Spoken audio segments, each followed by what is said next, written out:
Hello, hello, hello. Welcome, welcome, welcome, everybody. Welcome, welcome to today's inspiration. Really excited about today's inspiration because I think there's really a lot for us to uncover when we talk about connection or when we talk about disconnection. Connection and disconnection. And I'm really starting to recognize that it's one of the root feelings that people have, but they're not able always to articulate it. But it's one of the lowest common denominator feelings that we're all carrying. So it's really exciting to see how we explore it together and how we articulate it in normal human terms and how we get it down to what its meaning is. Kim, good morning to you. Good morning. I hope you're well. And Valerie, hello. Hello to you and everybody else joining. And Carmen, good morning from Toronto, Canada. One of my fellow Canadians and fellow Americans. I get to hold both. I'm really excited about connection because the more I thought about the topic and my preamble, the more I realized that we find it, fill it, and have a void in it in many different ways. And we might not always say that I'm missing connection, but it is ultimately what people are looking for in different areas of their lives. So it's really interesting to me to explore. So this is what I've come up with. And I want everybody to share. Do you feel connected? Do you feel disconnected? What do you feel connected to? What do you feel disconnected from? What do you feel connected to? And what do you feel disconnected from? What my awareness is that ultimately for us to feel stable, for us to feel at peace, for us to feel connected, for us to feel happy, for us to feel aligned, we need to be connected with bigger. And I've said this in many inspirations, bigger. That's where I talk about the egoic body, connected to meaning, connected to purpose, connected to universe, connected to something higher, something higher, something higher. Beautiful, Kim. That's wonderful. This is where I'm getting at. I'm so happy you said that. So Kim, there was always a disconnect in my marriage. So that's a disconnect in a relationship, disconnect in something. So let me say, I'm gonna categorize our disconnection in two categories, two buckets. So, and we're going to explore where everybody's feeling it in the two buckets. And then we start to recognize where we could start to fill internally when we were looking externally. So ultimately, we know the work that we're doing here today, the work that we do every day, the work that we're here on this human journey is about feeling internally aligned. Internally aligned. Life gives us a lot of examples to be externally misaligned so we can find the alignment internally. So when Kim says there was always a disconnect in my marriage, fantastic. Your marriage is an external teaching to help us go internally. So life's conditioning, when we talk about conditioning all the time, conditioning is external vibration, which teaches us to go in because we'll only find the answers within. And when we find the answers within, then it comes to us from outside. You guys, we're getting to it straight away. This is really exciting. And the disconnection in your marriage came because there was already a vibration in you. This is the vibration of disconnection, a vibration of conditioning, a vibration of the learning. So now we get to talk about the external and try to find it internally. So Kim, fantastic. There is always a disconnect in your marriage, and we're going to find the connect. And that connect will bring to you, attract to you connections. in all different forms. Valerie, I'm going to read on to Valerie, and I have a concept I want to share with you all. Such an interesting topic. When I'm at my recovery group and surrounded by people sharing about their vulnerabilities and healing journey, I feel connected to them, just like during these live inspirations. Valerie goes on, but in general, I feel disconnected from people. Fantastic. So Kim and Valerie, you're both feeling the same disconnection. Kim articulated it as a marriage, and you're articulating it more generally as people. So the two buckets we're going to look at today is the bucket of the egoic or universal or purpose or meaning.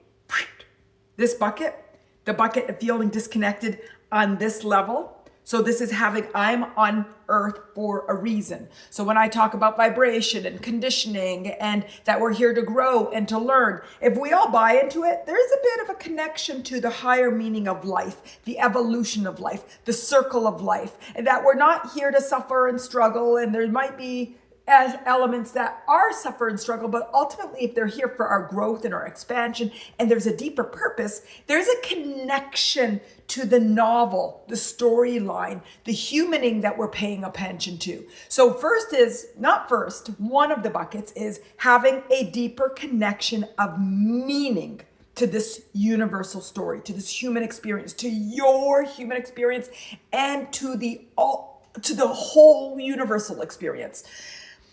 Mokadi, is that right? Mokadi, morning from LA. For me, disconnect within. I feel disconnected from myself. Okay, fantastic. I love that everybody's coming to, because I started with the first bucket about the universe.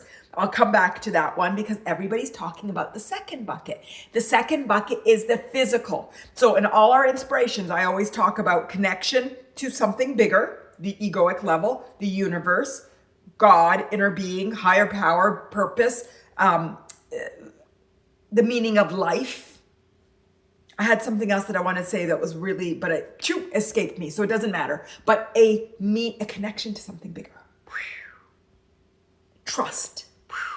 We talk about trust a lot. That's what I was going to say, trust. That comes on this level.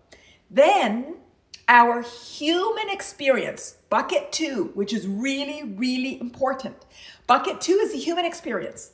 Bucket 2 is our physical experience. And in that physical experience, it's connection to, as Mokadi says, to self.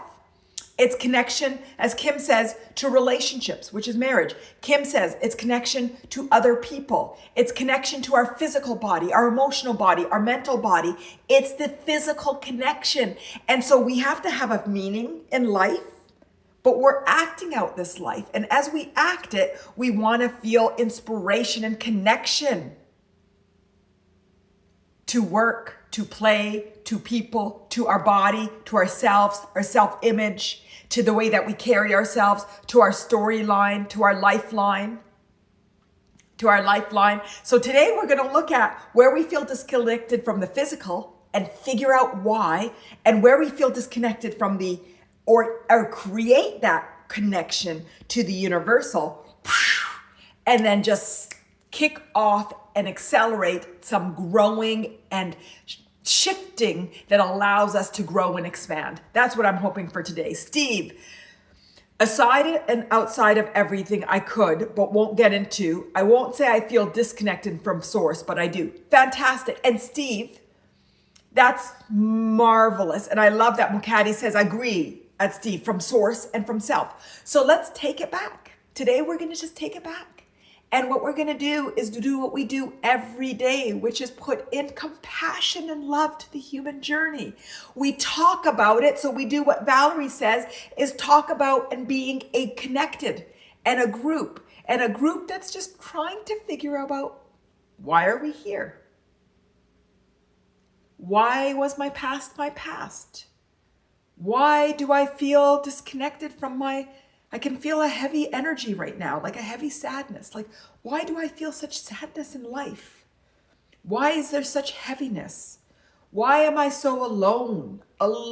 Some of my darkest moments, I recognize and say, I feel so alone.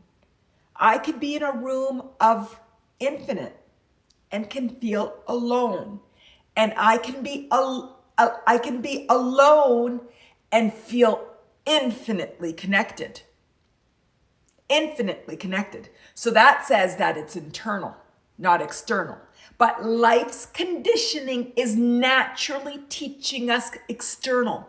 This is the human journey. This is the architecture of the human journey. This is the design. We are not doing anything wrong. We are living life that we are initially taking all this external conditioning and vibration and then learning how to go back in. It's working. If that's what we're doing, it's working. It's the design of the human experience. So what we're doing today is scientificing. I'm making up a word, guys, helping me.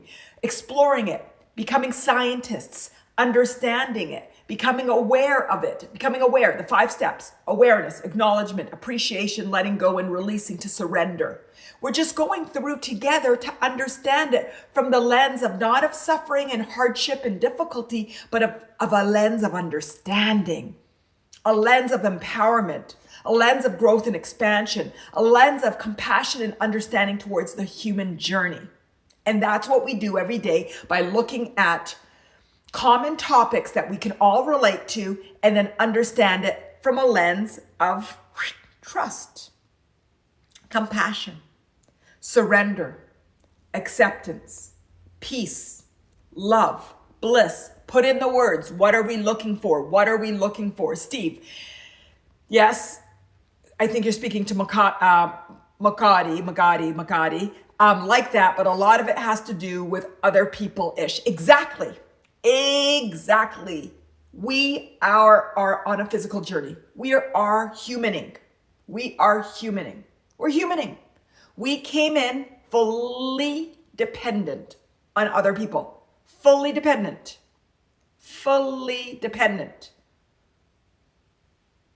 So naturally we picked up stuff.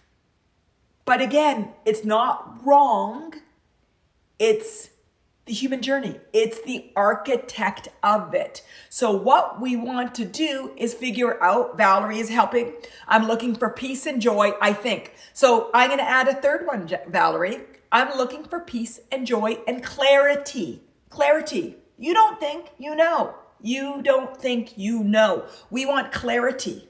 Clarity to what my conditioning is, clarity to my vibration, clarity to my human journey, clarity towards the path to compassion, clarity and awareness to what I'm feeling. We want clarity. We are all looking for clarity. That's going to be next week or the week after. I'm writing it down right now. The Tuesday after this, we're going to talk about clarity. I think we've done it before, but we're going to talk about clarity. Clarity. We want clarity. Steve, when I say source, I mean truth. Exactly, Steve. So we're going to keep yin and yanging today. We're going to yin and yang between the spirit, universe, source, and truth, and the physical until we ground. On Tuesday, what did we talk about? Today's Friday. Tuesday, we talked about grounding. And we talked about how we have to be grounded on the physical and the universal, physical and the spirit, physical and the egoic. And here is truth. It's trust. It's clarity. I think clarity is on this level. Clarity is in this level. I'd say peace is on this level. I think joy is on this level. And you guys know when I'm doing this, I'm talking about the egoic level. It's on the egoic level. And then when I come down low, I'm talking about the physical level.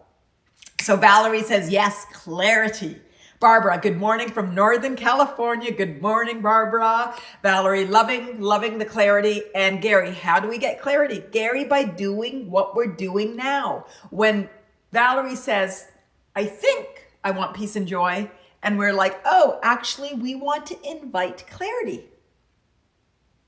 Clarity comes from awareness, from trust, from confidence. Confidence comes from worthiness. So we do the things that we're doing every day, that when we get angry, we get upset, instead of us judging ourselves, we recognize, oh, this is a conditioning pattern. Interesting conditioning pattern. This is a regular conditioning pattern for me. This is a conditioning pattern that I've had since I've been in the womb, I recognize. And instead of going to mind, instead of judging myself, instead of getting angry, instead of getting sad, instead of getting frustrated, I just come back to saying, oh, Let's just feel that. Let's just become aware. Let's accept this as part of my normal humaning. Let's recognize that this is absolutely normal. And there's so many humaning like me because it's the human journey. Let me talk to somebody that can help me see it from the lens of growth and expansion. Oh, there's nobody to talk to? Then I'm going to talk to myself and invite the answers. Let me connect in a way that allows me to go above, get out of my human, because when I'm hurting, I'm in my human, and come to the egoic level that just says, this is just part of the story. This is okay. And the more we move to acceptance and surrender of our life story, clarity. So when something happens, it's clear. Oh, this is just my growth and expansion. Oh, this is part of the journey. Oh, I trust the universe. And when you trust, you have clarity. And then you start to trust. Like the other day, there was something going on in my life, and I felt really strongly with my mind, it was intellectually, that I needed to go somewhere. I just felt intellectually it was better for me to go somewhere. And I didn't want to go. It was a 2.5-hour drive, and I really didn't want to go, but I just felt in my mind. It wasn't a knowing. It was an intellectual analysis that said, Manal, you need to go. But I did not want to go, and I was really feeling that I was going to lose a day. I was going to have to drive 2.5 hours, come back 2.5 hours. I just did not want to do it. Talked to my mom and dad, and my mom was like, you shouldn't go. Her knowing came out so strong, you should not go. And then now I'm like, okay, it was my mom's knowing versus my knowing. But actually it wasn't my knowing, because it was my mind that was efforting, and I didn't want to go. So I wasn't excited about it. I didn't know I needed to do it. I didn't have clarity about it. I was efforting in my mind. It was a logic. It was a reasoning. When I told them where I was going, it was a reasoning. So my mom and my dad said, you know what? He's the intellectual one, but when my mom has a gut feeling, he goes with the gut. So I actually deferred to my mom's gut. So because I recognized awareness that my conclusion was based on my mind. And hers was a gut reaction. It was a very quick gut reaction. She has a good gut reaction. And my dad's like, I trust my mom's gut. I trust my mind, but I trust your mind gut. So I guess my point is, Gary, you could say that I didn't have clarity there, but I actually did have clarity, because the more the data points came, I went to feeling. And then I knew I didn't want to go. I didn't want to go. And if you have clarity, the decisions you make feel good. So how do you get clarity? You listen to all your feedback systems. You listen to the feedback systems, which are sometimes other humans, which you need to filter. Are those humans coming from clarity, or are they coming from their mind, or are they coming from fear? When I'm hearing this, does that feel good and give me a sense of freedom, or does that feel bad? And we're processors, we're vibrational processors, but ultimately when you feel good, that's clarity. And sometimes we have to muck through our conditioning to feel good, but that's just part of the development, the growth and expansion that we're going through. So Gary, that was a long answer to a short question, but that the work, the play that we're doing is how we get clarity. Trusting ourselves and trusting that the universe delivers people and information in a way that aligns and helps us. And then trusting your feelings and your mind when you get these feedback systems to help you decide what feels good. And then making a decision and trusting. My dad was like, well, I don't want you to say that, Manal, we made you make this decision, because they didn't really know either. So we all had our gut instincts and we all had our reasoning, but nobody knew whether I should go or not. And he's like, we don't want you to blame us. And I said, no, I'm coming from clarity. So part of how do you get clarity? You make a decision. You make a decision and then you trust it. You don't second guess it. And I made a commitment. I was driving at the time, I remember. And I made a commitment to myself. Manal, regardless of outcome, I'm not going to judge this decision. I am going to trust this decision. And I'm not going to allow myself in a week or 2 weeks or whatever it might be for me to turn around and doubt the decision. And the irony was, in 5 minutes after I hung up, I got an email that said I didn't need to go. 5 minutes later, I got an email that said I did not need to go. And I'm like, bam, boom, the universe delivered because I surrendered. So Gary, how do you get clarity? Through surrender. How do we get surrender? Through awareness. How do we get through awareness? Doing the things we're doing. Playing the games that we play. Look at the human journey as one as fascination, us as a processor bringing in information and determining and calibrating towards what feels good. Whenever something feels bad, we recognize, this is just guiding me towards what feels good. That's how we get clarity. Wow, big question, big question. I hope you like it. So self-trust is up and down. Fantastic, Gary. So become aware of that. Become aware of that. See when you trust yourself. I'm going to ask everybody now. And Gary, you answer and you lead and everybody answer. Valerie says trust is also a big one for me. So let's talk about it. When do you trust yourself? And when do you not trust yourself? And how do you judge when you trust yourself or not trust yourself? And how do you judge yourself when you make a decision and then you feel that decision was wrong, even though that decision could have been right, because the future still is coming. So something that might have felt right at this moment could be wrong tomorrow, or something that was wrong today and tomorrow could be right. The future. And so I am always like, whenever something happens that is perceived to me by bad, one of my self-growth empowering that was passed on actually by my mom is, you don't know what sometimes looks bad to you is sometimes good for you. And there's that ancient Chinese story about a young man. Tell me, you guys, if you're following me with this one, about the guy, the young boy that broke his leg. And then when he broke his leg, he couldn't go to the army. And then when he couldn't go to the army, do you guys know what I'm talking about? There's like all these sequence events where they tell a story and they're like, oh, that's bad. And then they turn around like, oh, actually it was good. And they're like, well, actually he couldn't do this. So that was bad. That was good. And so it's a whole story of good and bad. And the whole story is teaching you, you don't know what's good and you don't know what's bad. Thank you, Cecilia, for knowing what I'm talking about. Does everybody know? I can see the heart. So you guys know what I'm talking about. That story is designed for you to like, be like, oh, and you're like, oh, until the end you realize, don't judge. Don't judge. Stop judging. Accept. Recognize that there's a lot of things at play. The farmer, yes, the farmer's son, and the son did this, and the son was this. Exactly. Cecilia knows exactly what I'm talking about. Okay, so Valerie says, that's a big question. When do I trust myself? So you guys, when do you trust yourself? Yes, Leslie, I think there was a maybe yes, maybe no, maybe whatever. So when do we trust ourselves? And maybe we can create the commitment to ourselves now to not be the farmer and not to be the farmer's son. And that we trust, and we're going to build the muscle. I haven't pointed my bicep in a long time. We build the muscle of trust. Acceptance. Nothing is bad. Nothing is good.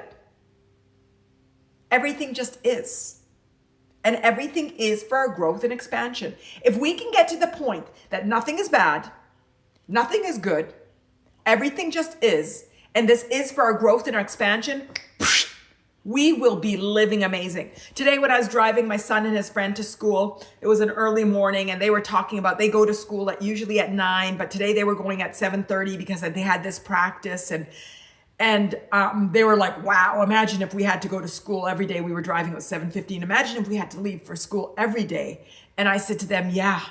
They said, yeah, a lot of kids, like most of the kids, they go to school start at 7:30 and they're at 9. They're like, yeah, we're so lucky. And I'm like, boys, if you hold on to that feeling of lucky your whole life, boom, you have it made.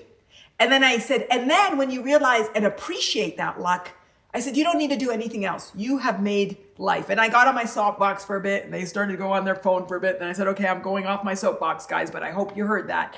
And I feel like they received it. So that's today, the same thing for us.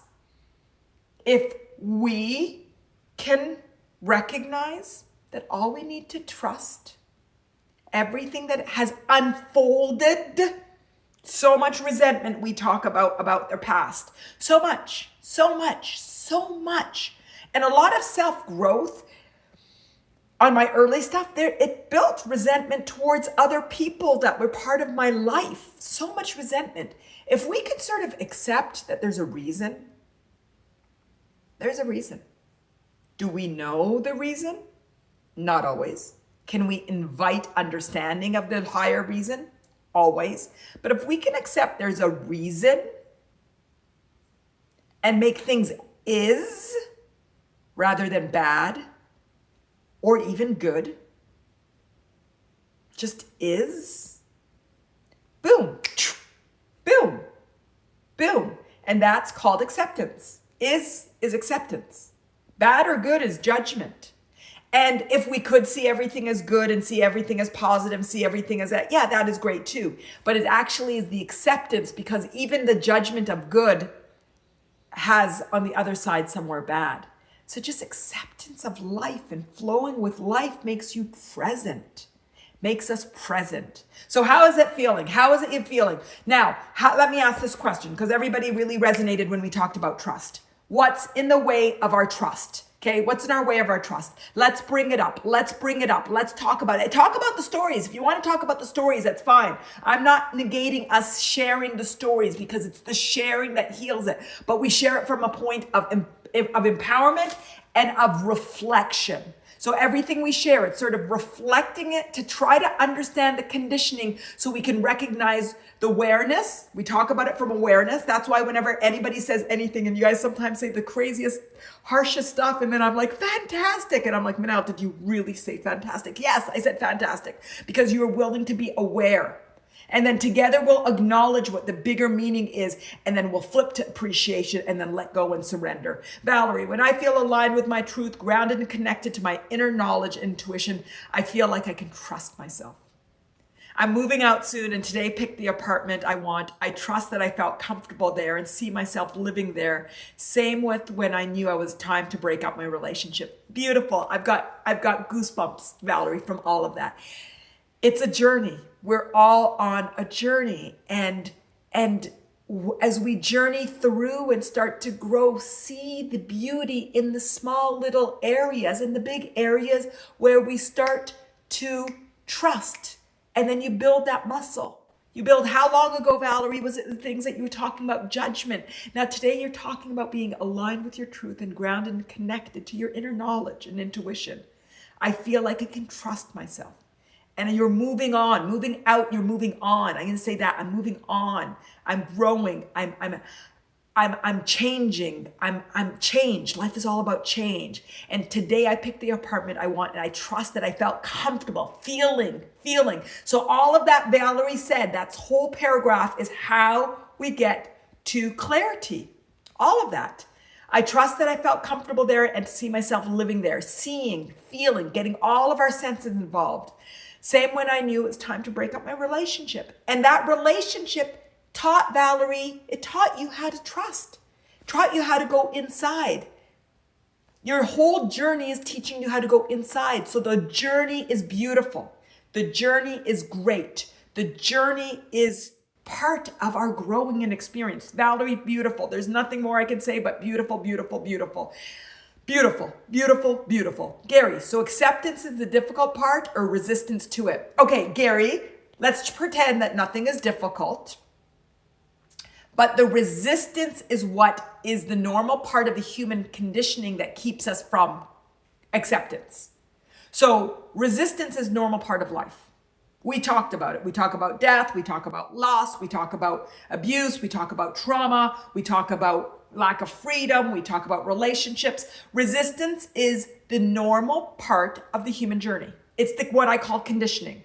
We're conditioned, we pick it up. It's vibration. We pick it up, we pick it up, we pick it up, we pick it up. Why? It's the human journey. Why?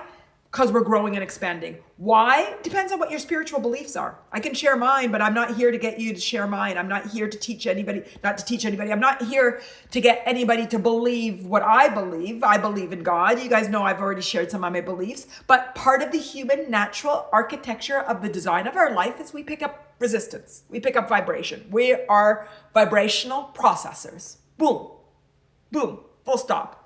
And so acceptance is the normal growth and expansion on earth school and life school, where we learn that, oh, this resistance is keeping me, this conditioning is keeping me from accepting, from trust, from expansion, from growth. And you just grow and you grow and you grow and you expand and you expand and you expand. And we will never stop growing and expanding. We will never. There's always movement towards freedom and worthiness and love. It's so funny because I was talking to one of my, I call them, you know, I have all my friends and they all have different level, but one of my more, we are connect on the spiritual level yesterday. And she was talking about some conflict at work and we were laughing, and then we were trying to measure who was more free and who was more worthy and who was more loved, but not who is more, but that my journey is always more towards freedom and then worthiness and love. And her journey is always towards more worthiness and then freedom and the love. But it's not even linear, because when we were talking about freedom in some ways I'm so much more free than her. In some ways she's much more free than her. So it's not even like this linear thing. We're on the spectrum, and I could call myself an 8.5 and she's an 8.9. It's a spectrum.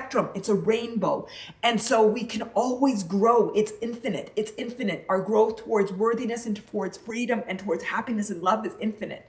So life, humaning, we get conditioning / resistance by a normal architecture, and where growth and expansion is towards acceptance and calibration towards freedom, love, and happiness. Boom, full stop. Gary, how was that? You always ask the great questions that go straight to what it's all about. Steve, denial. I'm not in someone else's mind, but that's what's going on the outside, 10%. Okay, talk to me more about that, Steve. Denial of what? Denial. I'm not in someone else's mind. Talk to me. That's about external too. So talk to me about what you're saying. Go deeper. You're going deep there, and I really love that you're finding something denial, because denial is internal, but then you gave me an external description. I'm not in someone else's mind, but that's what's going on the outside, 10%, 10,000%. Give me what you're, tell me, talk more. Steve, I need more. Valerie, yes, I'm moving on. There really is a shift. Fantastic. I'm so proud of you. So proud, so proud. And I know proud is sometimes a low vibration because there could be judgment. That's where I read, but I think pride maybe is where it is, but proud I think is a beautiful, I'm proud of you. I'm proud of you, and I love you. And I'm so, so proud of the growth and expansion and your commitment to yourself, Valerie, by going in. And I see it and I love it. And wow, you're beautiful. Okay, Barbara. A number of years, I came to the realization that everything is divine order. I was running late and rushing to work. Halfway there was a really bad 5-car pile up, and I had left on time. I might have been part of it. Changed my whole perception. Barbara, beautiful. And that's the connection here. That's what a lot of my answers to what life is about has come from those type of examples that you're giving, Barbara, of watching people talk about near-death experiences and those that have left and then come back. And it's consistent. There's a beauty, there's a light, there's a trust, there's an acceptance, there's a knowing, a deeper knowing that everything is okay and everything's beautiful. All of the books, all of the movies, everything that I've read about anybody that has come close, there's a perception shift that makes you recognize and realize everything is just as it's meant to be. Nothing is broken. No matter what our life journey has taken us and take us to, nothing is broken. Nothing is broken. Everything is as it's meant to be. And it's beautiful. And it's wonderful. And it's amazing. So Barbara, I love that. And that's what I want for all of us. What is it that we need to hear or see to make that perception shift? And that's what I want our inspirations collectively to be, that we share with each other. And that whole perception, so when Barbara talks about perception, that perception isn't mind. We can't effort it through the mind. So when everybody's like, how can we do this? It's not through the mind. Our intellect can help us process, but the perception shift is a clarity. Perception is actually a whole body shift. It's an emotional shift. It's a physical shift. It's a mental shift. It's egoic shift. It's a full body shift. So for us to do all of this, it requires a full. We cannot intellect a shift. Barbara can't say to you this story and say to you, oh, everybody shift. That could have been me because I was late. But Barbara had all of the components aligned for her to feel. There was probably anxiety of being late and an anger and a judgment towards herself and everything. And then the universe delivered a message that emotionally connected with her that said, hey, Barbara, life is as it is. And sometimes things happen for a higher meaning, and just accept and be and do. So what I want for all of us is to invite those shifts on all levels of our body. So the shift can be permanent. And it's just like Barbara said, it was a perception. It wasn't an intellectual shift. It was, Barbara, tell us what shifted. So you said perception, and I just described where it came from, but you describe it in your words, Barbara. And everybody that's ever had something that fundamentally shifted them, they're really quickly, where was the shift? See if you can articulate it. Gary, I don't know what LM means. And sometimes when you guys say short things and I don't know what it means, I don't know what it means. Gary, what's LM? Steve, you asked what's keeping me from it. The trust. Something happened. Okay, fine, whatever, though it was not good. And afterwards was lied over, denied, if you will. Get it? Yeah. It's resistance on top of resistance on top of resistance on top of resistance. Steve, that's what I get. And I get that resistance on top of resistance on top of resistance on top of resistance is keeping you from trust, from balance, from surrender, from security, from truth. And what together we want to shift is to recognize the resistance on top of the resistance on top of the resistance on top of the resistance on top of the resistance. On the physical level, it's pain. Agree. And hurts. On the spiritual level, egoic level, it's lesson after lesson after lesson after lesson after lesson to help us learn how to shift collectively.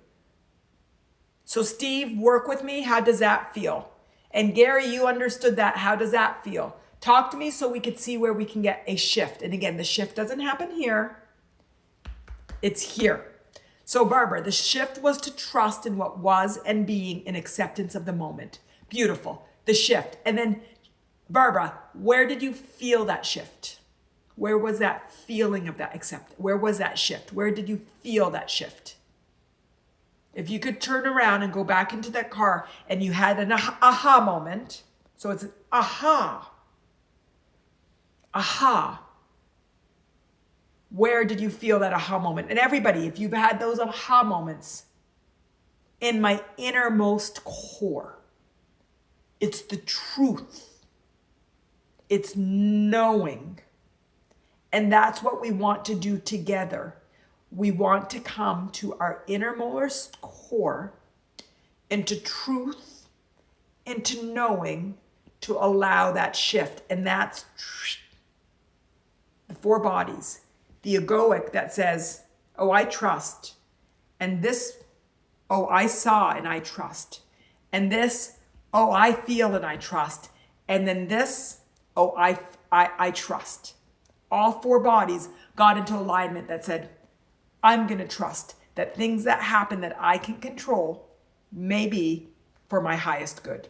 Trust that everything that's unfolding is always for our highest good. Can you imagine better than acceptance, that trust that everything that's unfolding is for our highest good? Everything, even what you're talking about, Steve, and I don't know if you're ready for it, but even we're talking about when we come past acceptance, but recognizing there's something for my highest good. On the physical plane, I didn't feel it. I know that's the physical. But again, we come back to the egoic. So Steve goes on to say, I ain't never known ever that spiritual thing you're talking about where there was no other than me. Oh, okay. You talked about your aunt's love in an inspiration before. Okay, everybody, I love that comment of Steve. I see that in people biking. I see it in people surfing. I see it in people flying and jumping out of airplanes. I see it in people sometimes dancing, sometimes singing. That's why we watch America Has Talent or those shows, because you have sometimes these people from nowhere that go up on stage and just, you know that that's not them. You know they're connected to something else. So where in your life, Steve, and everybody, do you have glimpses of a freedom and this last weekend we were at the beach with friends and the kids were inner tubing and they were being pulled on the boat, and we were watching the videos later on. They were hysterical because the inner tube started to deflate. So now, in addition to them just being whipped around on the boat, the boys were also like, wait, what's going on? My support is going. It wasn't, the plug wasn't inflated. The video of it was the most hilarious. We were just laughing there. I was connected to something other than me during just that openness and that humor and that. So what are those moments? They're small little moments. Small minimum moments. You might meditate every day and you might even just get it for a second of a 20-minute meditation, but it doesn't matter because that is infinite. So Steve, where in your life in the past, and I know you're on this journey, so it's okay. We're all waking up and opening up. Where is it that you feel the most free? What is it you're doing? Is it singing? Is it connecting? Is it dancing? Is it biking? Where is it? Gardening? I'm saying a whole bunch of things that I don't even know is you, but chocolating. I love chocolate. Sometimes when I indulge in the taste of my coffee for just that moment, just that moment. It's when we open our senses to be present. It's when we turn off the mind and allow feeling. Just like Barbara said, that she felt it in her innermost core. It's the act of being present. So Steve and everybody, when are you present? What activities do you do that guides you towards being present? Reading before used to be a really big mechanism for me to become present and just really get lost. But now it's not as much because I feel the books and the stories in a way I didn't in the past. So let's talk about that. Gary said that would be beautiful in terms of, I think you were talking about just really being connected to the feeling of other than me. Valerie, I have it when I'm seeing my favorite artist live on stage and I'm singing along to all the songs and dance and just feel so incredible. Beautiful, beautiful, beautiful. Yeah, sometimes when I see people singing, I wish I could sing. I wish I could sing with beauty. And I know I enjoy singing, so I'm not judging myself. But when I watch people that and young children, I'm like, this is a gift. And there's something in it that I feel that beauty and that emotion and that feel. I'm with you, Valerie. And then someone when they have just a guitar and just singing and feeling just the simplicity of just strumming a guitar and have it, I feel connected. Gary has something that looks like I'll be laughing about. Sometimes I'd like to punch my ego self in the head. Oh my God, Gary, talk to me about that. What ego self is keeping you? Let's talk about, and you know that one of my meditations is about the ego, and it's all about finding and reconciling the relationship with the ego. And ego is always used as such a bad, dirty word, but our egos are here to do something. So tell me why you want to punch your ego self in the head. Listen to me say this. I'm going to read it again, and I'm going to try to read it with like a straight face, okay? I'm going to try to read that line with a straight, but he's laughing afterwards, so I'm right. So I'm going to try. I can't even read it with a straight face. So Gary, why do you like to punch your ego self? I can't even read it with a straight face. Okay, why? And everybody that can relate to resenting your ego, talk to me, talk to me. I know that I have a resentment towards ego because when people have ego, it's one of the things that actually makes me really uncalibrated. So I know that there's a relationship with ego that I'm still working on, because when people think that they're above other people, it's one of the things that really makes me react. So I know that feeling about ego is something with me that I'm growing too. So Gary, I laugh a lot too, because I relate, but I'm learning to love the ego. So talk to me about what you see in there. Valerie, yes, I've done your meditation a couple of times. It's helping me become passionate even towards my ego. Yes, we need to find a relationship with our ego and love our ego and care for our ego and see our ego as a personification of who we are and where they hold our identity and hold our beliefs, but is not better than others and is not worth than others, and it's not your worthiness, and it's not something to judge and to be judged about. It's about finding our ego from a place of love and compassion and recognizing our ego has a role. Ego has a role. The role, I believe, is about holding our identity. And that identity is I am.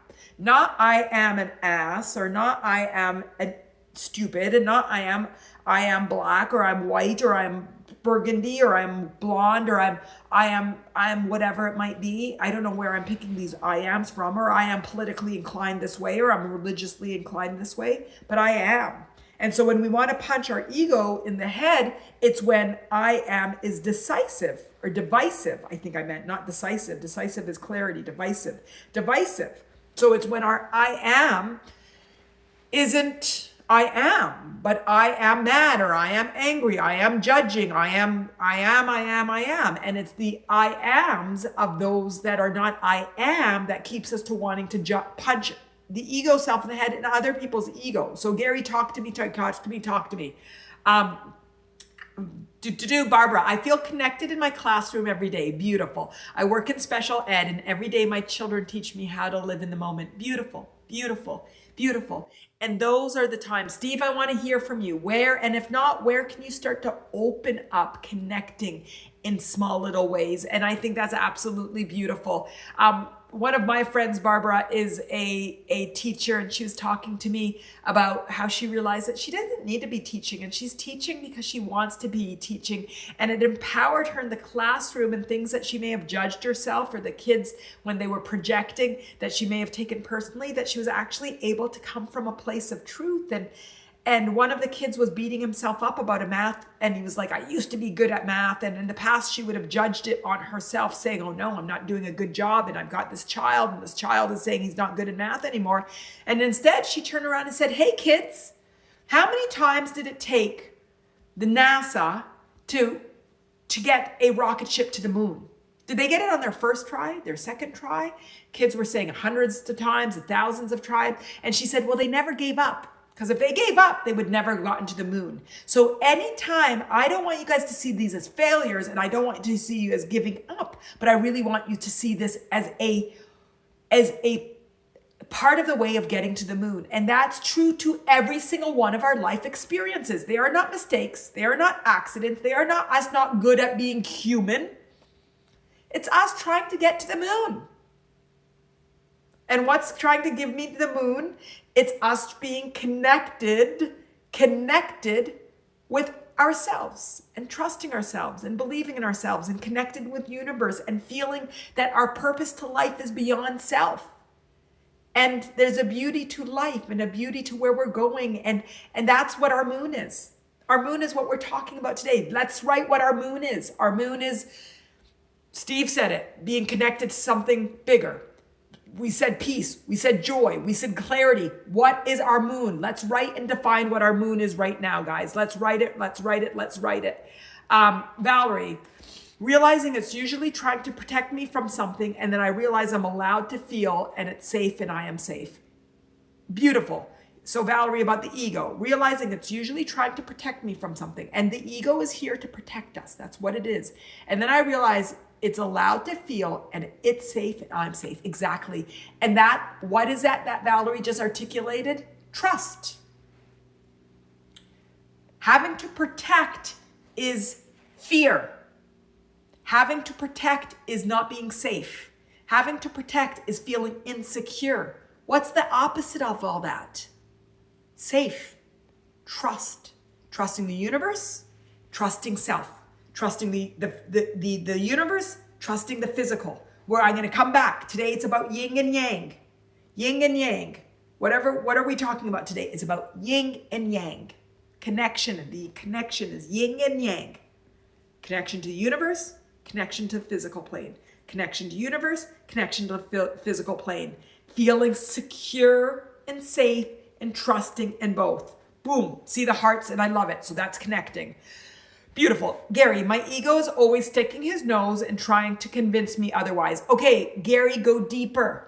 I want to go deeper. What is he doing? What is he judging? What is he making you feel? I want you to go more out of the mind and describing it intellectually. I want you to talk about what it's feeling. Steve, that's a tough one.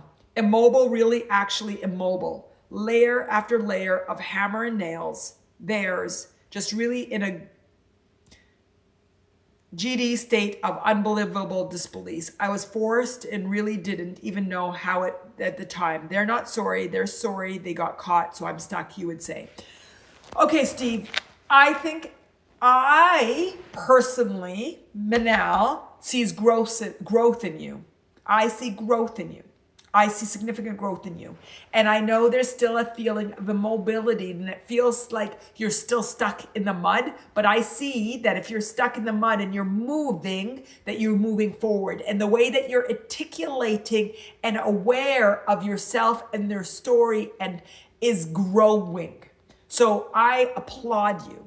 And I still want to go deeper.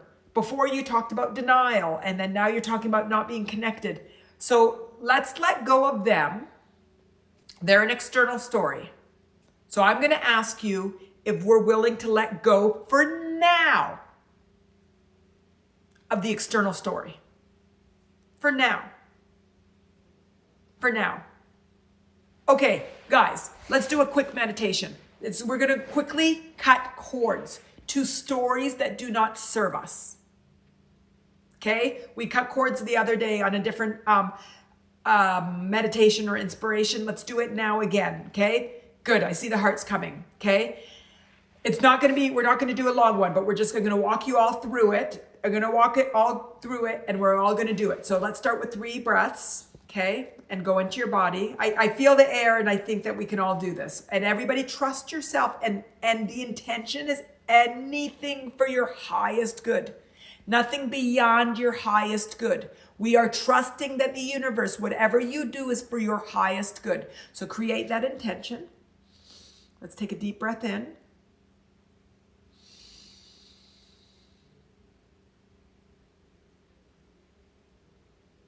And release. Take a deep breath in.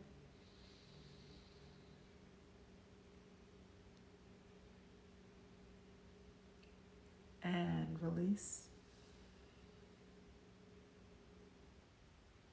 Take a deep breath in. Enjoy the gap.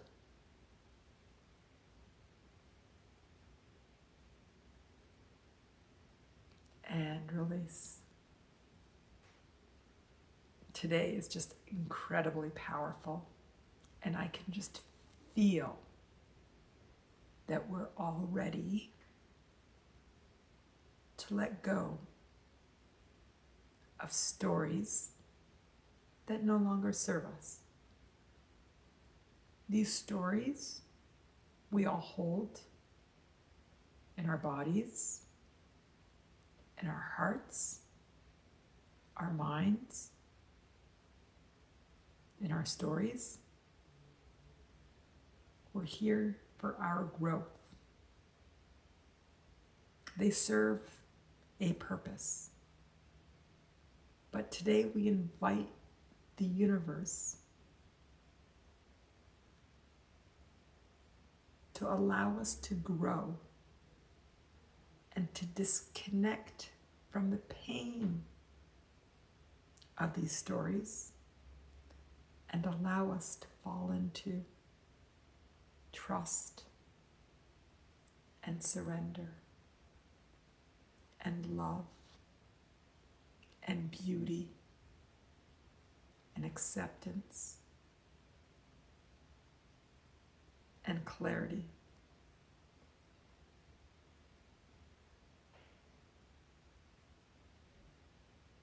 So I want everybody to invite stories that they have.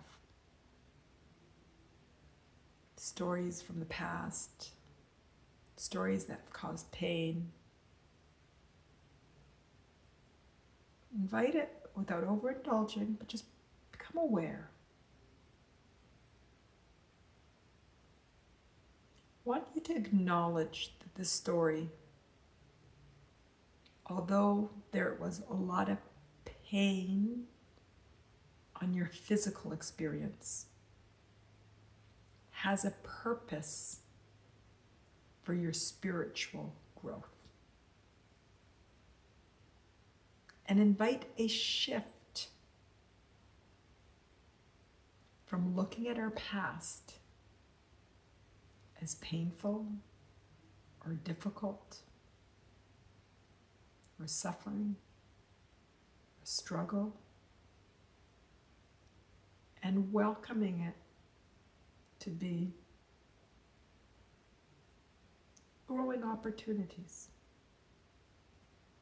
Opportunities for expansion, a higher meaning towards our spiritual growth, individual spiritual growth, and our collective spiritual growth. There may be cords that are connecting you on the physical plane, so to your physical body, to people or stories, experiences, or trauma. So I'd like you to become aware of any cords. Invite knowing and trusting that your body will know exactly what to do.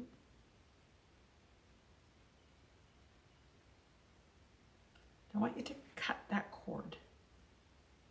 Energetically cut that cord. Cut it, cut it, cut it with light, with beautiful, beautiful healing light. Any color of deliberate light that you want, a rainbow of lights, just cut that cord and disconnect it from you. And imagine putting some healing light and filling that area where the cord is with light of love and acceptance and trust and clarity and knowing. Just fill it, fill it, fill it. Trust that everything will be done only for your highest good. If there's any other cords, go ahead and cut it with the light. Cut it with the light. Cut it with the light. And then just fill the area so it can heal and close. And fill it with love and clarity and wellness, acceptance and surrender and alignment with inner power, truth.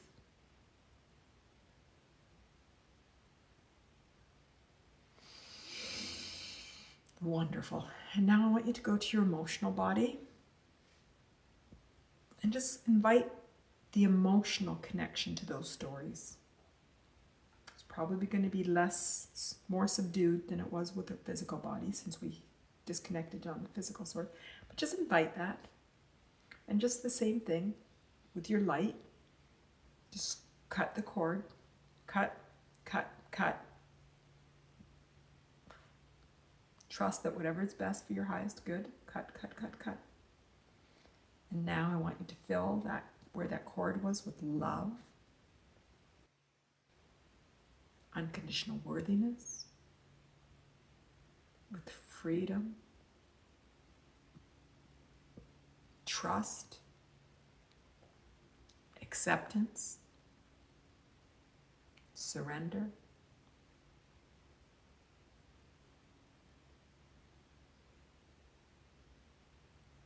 Wonderful. Now let's go to our mental body, our mind, and just invite those stories. See if there's any chords on that level. Any chords connecting those stories and connecting with them and holding on to those stories is defining you. Just go ahead and cut that cord. Trust whatever's for your highest good. Trust your body knows what to do. Cut it with light. Cut, cut, cut, cut. And then go ahead and fill that hole with clarity and love and acceptance and inspiration, creativity and knowing and surrender.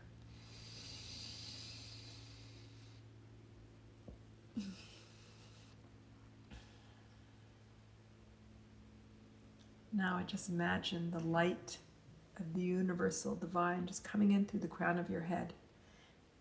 Just know that you're connected to the universe and you're supported by the universe.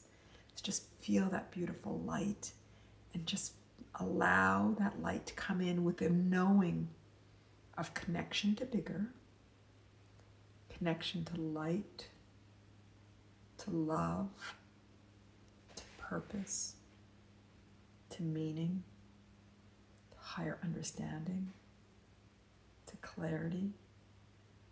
Allow that light go through. Just fill your third eye. Invite clarity, creativity. Let it go through to your throat. Invite creativity and self-expression, knowing, integrity. Allow it to flow to your heart. Just fill your heart. If there's any holes in your heart left from voids, from relationships or people or experience, just fill your heart now with that light. Just fill it with love and unconditional love. Trust and accept and surrender to the universe. Allow the light to continue to your abdomen and just know that you can. You are capable of everything that you desire. Allow the light to heal anywhere in your abdomen and just wellness and care and love and compassion, knowing the strength of your being.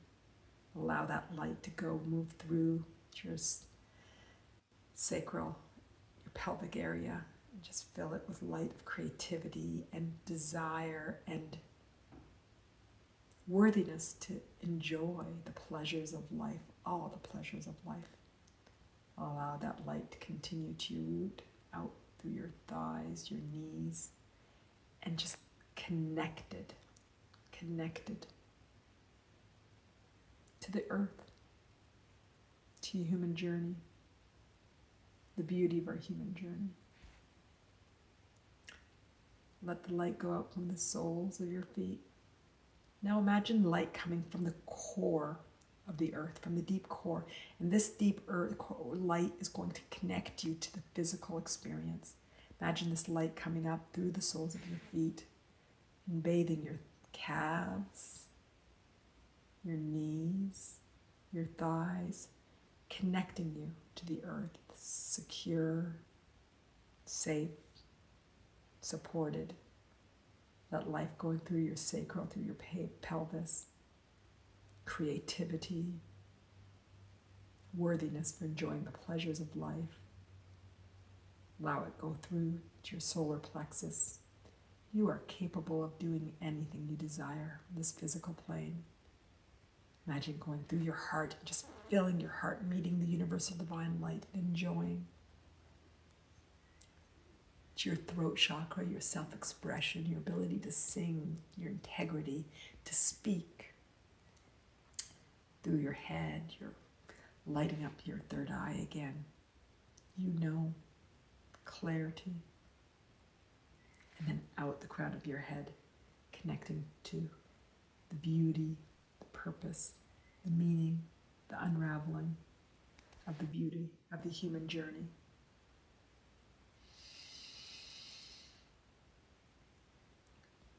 I'm just going to let Just 2 minutes. Feel into your bodies. Create any intentions. Open your body up to just feeling connection to bigger. I'll just call you back in 2 minutes.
I'm reading, Steve, your comment, so while everybody is still feeling to your body, I want you just to close your eyes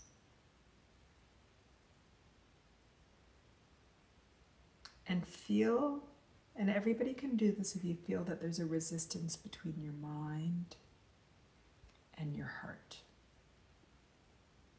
or even between your physical body, your mind, and your heart. Beautiful. I see that Gary's saying similar. Okay, everybody just go into your bodies again and see and invite and become aware if there's resistance between your physical body, your emotional body, your mental body, and your egoic body.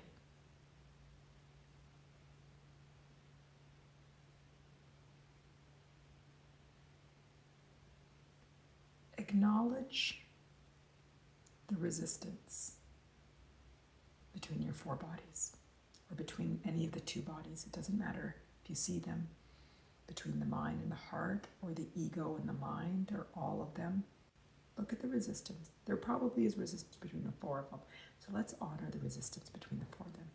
So what I want you to do is accept the resistance.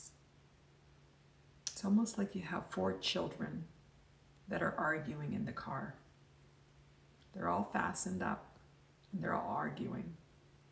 But we know that they're children and that they love each other and that they're all good. And that this is just normal. So look at the mind and love the mind and tell the mind he's right, that he doesn't have to fight. Tell the mind that the mind will be heard, that he doesn't need to fight with the heart, and that the mind is the mind and the heart is the heart and the ego is the ego and the body is the body, and that they're all important, they're all amazing, and they just don't have to fight anymore. Tell your body that you love your body, you appreciate your body. Tell your heart that you love your heart and you appreciate your heart, and your heart's amazing. Tell your brain and your mind that you see it and you hear it and you know what it does for all of the body, for the heart. Tell the ego that you really appreciate what the ego's always doing, the protection, the love, the care.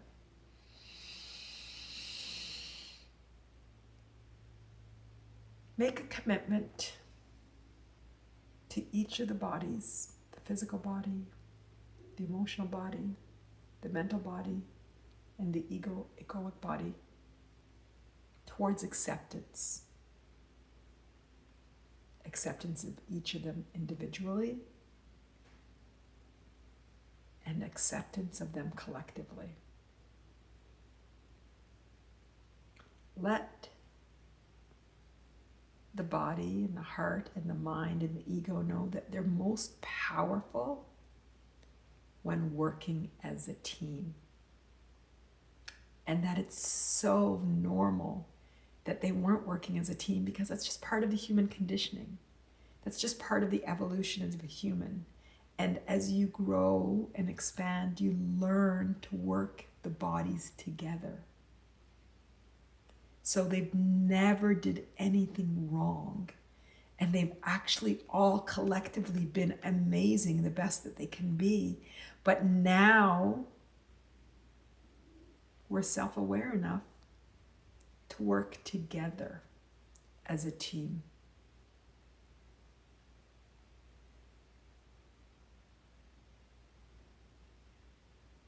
Accept that there might be resistance. And every time you see the resistance, just look at it and accept it, and just remind each of the bodies, we're working as a team now. We're stronger as a team. That we spent lots of time and years working individually. And the brain is amazing, and the ego is amazing, and the heart is amazing, and the body is amazing. And together they're just fantastic.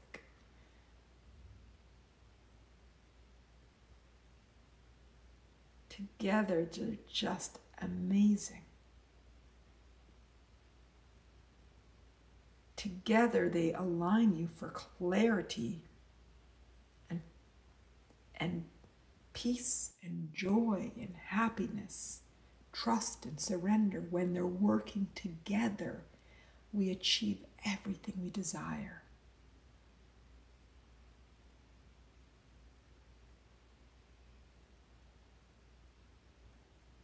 So create an intention to become aware of the conflict between them, and then inviting, if it's for your highest good, that boom, right away, that the four bodies will be working together. And accepting whatever your journey brings you, because that's part of the journey, it's part of your growth and your expansion.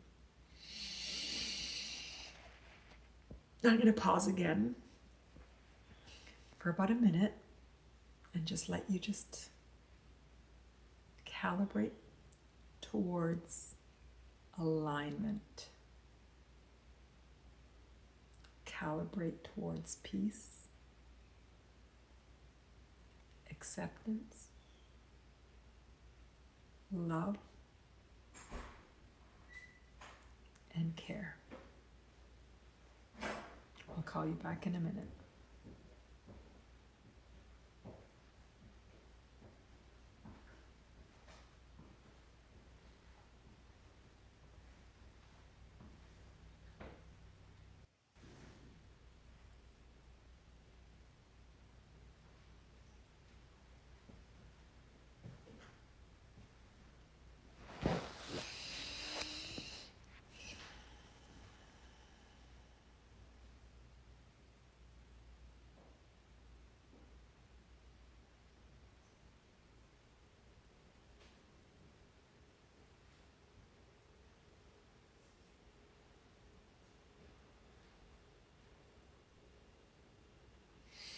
Okay, everybody, I'm going to count to 5.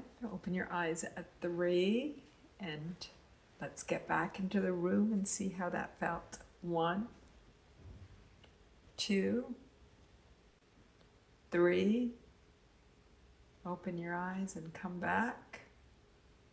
4 and 5. Okay, how does everybody feel? Gary had written some comments, and Steve, when we were meditating, I think Gary's was right before we meditated, but it came up after we started, talking about when I feel like I'm advancing forward, my ego comes up with a story, how I'm always going to feel crappy, even though I know that's not true. It shakes me sometimes into regression. And Steve said, the heart doesn't want to let go. It's all mental, I thought. Can't do it. It's all mental head. But there's the unbreakable bond. But that love, or whatever the HELL it is, got shattered. I'm attached, connected to nothing it feels. Gary then said, why is that? Whenever I hear imagine, my brain wants to shut down. So Gary and Steve went back and forth talking about the resistance in the mind, in the heart, in the ego, in the body. And that's why I added on that. So this is amazing. You guys, this is amazing. How does it feel? Gary, that works much better than imagining. For me, imagining sounds almost like the make-believe. Do you understand? I get it, Gary. There's some things, sometimes when I talk to my friends, they're like, well, I can't do X. I'm like, okay, then substitute that word for Y. And I know that I'm trying to imagine sometimes things, but I can't really imagine either. I just feel. I just know. So what I want you to do is start to create a mechanism, a feedback mechanism. When maybe I say words, it means something different to you towards what your strength is. So I know sometimes when I'm supposed to think of things, I can feel it thinking it, but I can't see it thinking it. So I've learned to just trust the feeling of it rather than the seeing of it. And that just is whatever our strength is, our clairs, our different clairs. So Gary and Steve, tell me how you feel. Kim says she has some clarity, which is fantastic. And I think that was really powerful. I think two things is, one, there are cords connecting us to our past stories. So this was done so we could talk to Steve about his past, but I wanted to disconnect from the stories. And then two, there's a lot of resistance between our bodies. And I do have a meditation too that's talking about alignment between the four bodies and inviting alignment towards the four bodies. I didn't invoke that the heart should be the leader. I believe that the heart should be the leader because I don't know where everybody is and I don't think everybody's ready for the heart leading. But you can ask when you're in meditation whether or not your heart is ready to lead and whether the mind, we have been conditioned for the mind to lead. We have been conditioned as humans that the mind is the leader. Our heart should lead. And so it's creating the intention, but we need, I breathe deeply before I say this. I was going to say healing, but I'll say letting go of the resistance and moving towards alignment to have the heart lead. Because if we are not aligned and get our hearts to lead, it's not, so we got to know when it's for our highest good. I guess I could have said if it's for your highest good, let your heart lead and you can create that intention. But the resistance between the four bodies is absolutely normal. Absolutely. So Steve, your mind wanting to take control, normal. Gary, our ego putting ourselves down, normal. But what is our desire and our intention and our focus, which is really, hey guys, we're going to play nice.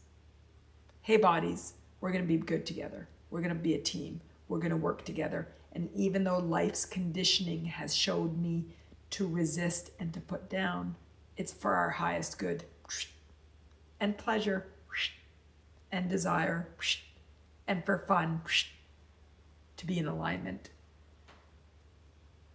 Okay, but Gary, I don't want you to convince all four parts that we're working together.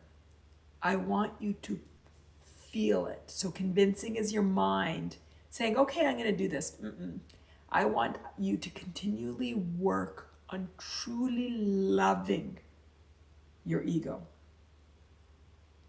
And then truly loving your mind. And then truly loving your heart. And truly loving your body.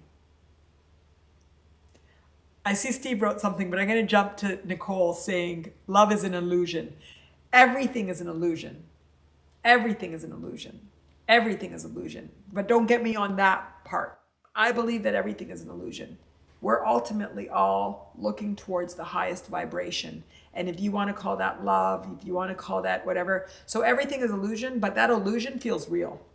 So I can have that type of debate with everybody in terms of everything being an illusion. But Nicole, there is a physical reality that we all can agree to and that we're all feeling. So I can invite you, what is the word that you want to say?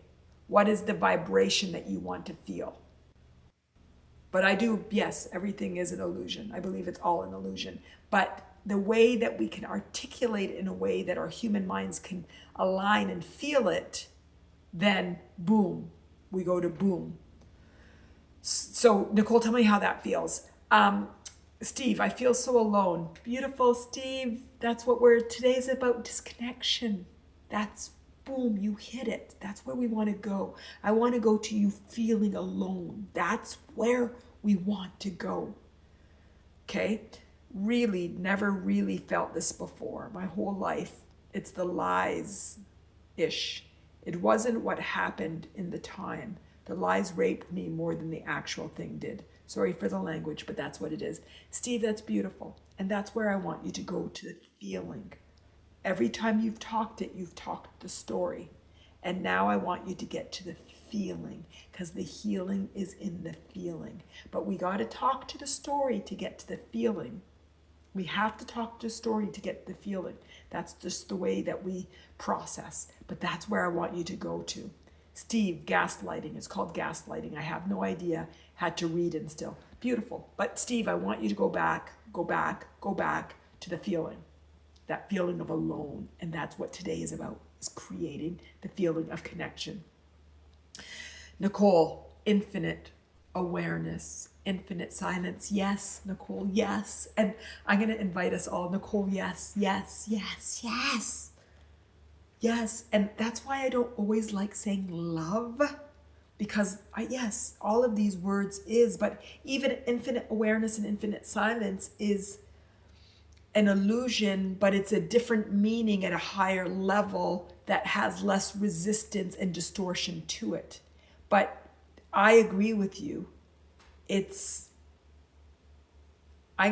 do it together, okay, guys? This is what Nicole is getting at.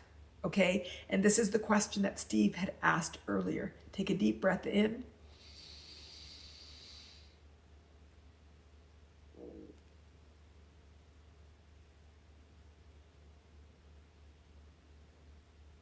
It's here, the space between the breath in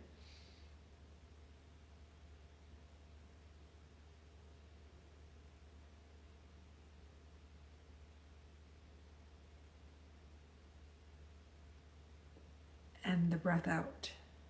That's what Nicole's getting at. That's the infinite awareness. That's the infinite silence. Did you guys get it? Can we do it again? Let's do it again. I'm not going to talk in the gap. This is what I call the gap. I have my meditation that's called the gap. Okay? It's the place between the breath in, the breath out. And let's connect. I'm not going to talk. I'm going to just say breathe in and out. And if you can't hold your breath as long as I can, obviously breathe. Obviously. Sometimes I feel like I have to say the obvious, because if I don't, anyway. Okay, everybody, take a deep breath in.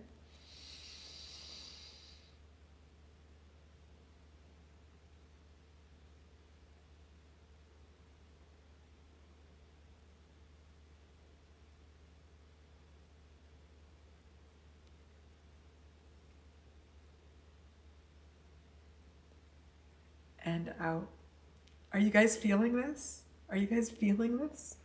Let's do a third one, because you all know me. I like my threes. Are you guys feeling it? Okay, we'll do it again. Okay, take a deep breath in.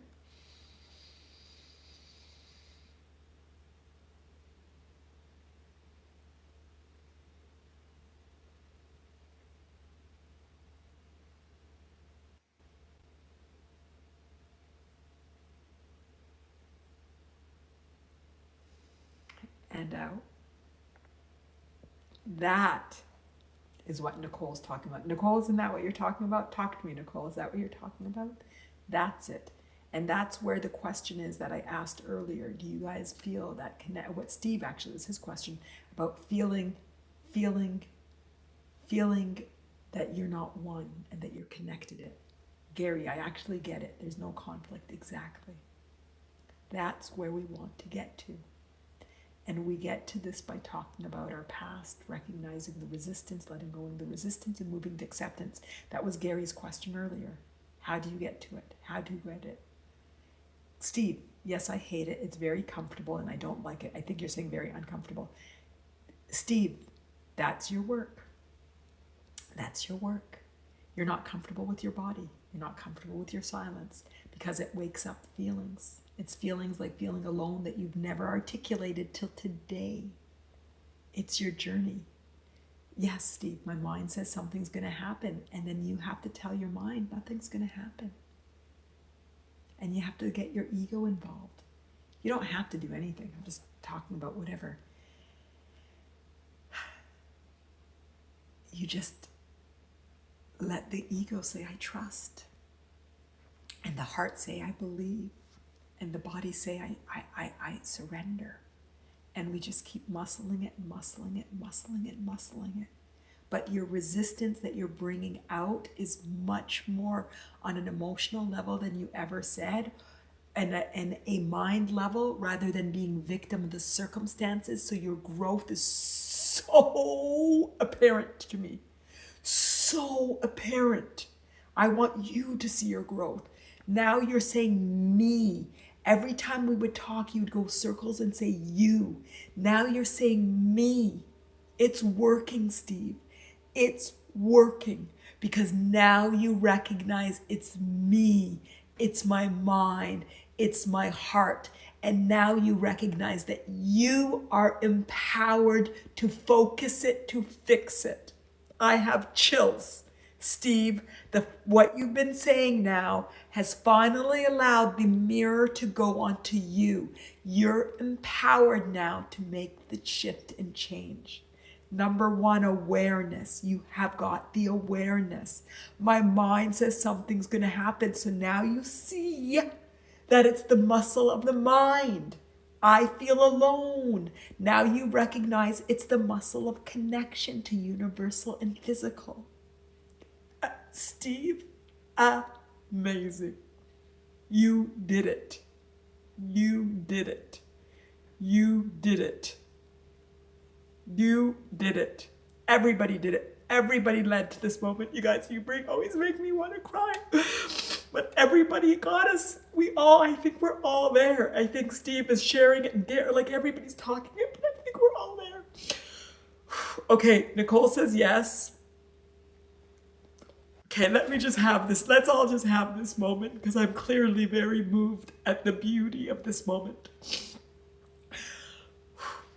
Okay.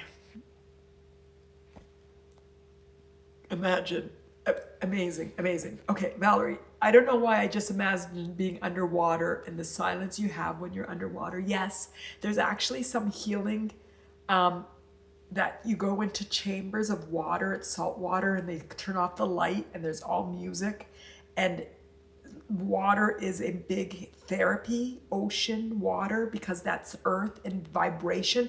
We talked about grounding, and part of grounding is being connected to earth. So using water, using earth, being barefooted. I thought on Tuesday when we talked about grounding, we were going to talk about all the ways to get grounded, but we ended up talking about really deep things. But yes, Valerie, that is beautiful of that feeling of being underwater and connected to water.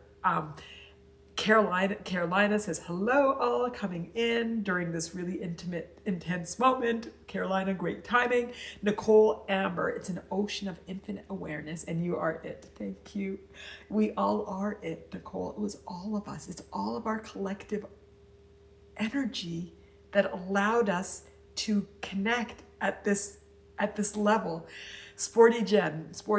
Hello, Manal. Joined late today. I like infinite silence. I had that same feeling diving underwater for those solitary few seconds, and came the frantic reaction to have to swim. Beautiful. Look at that, the fear. So just like what Steve is talking about, I was trying to learn to swim at that time. I really loved that peaceful, tranquil feeling of silence. Beautiful, beautiful.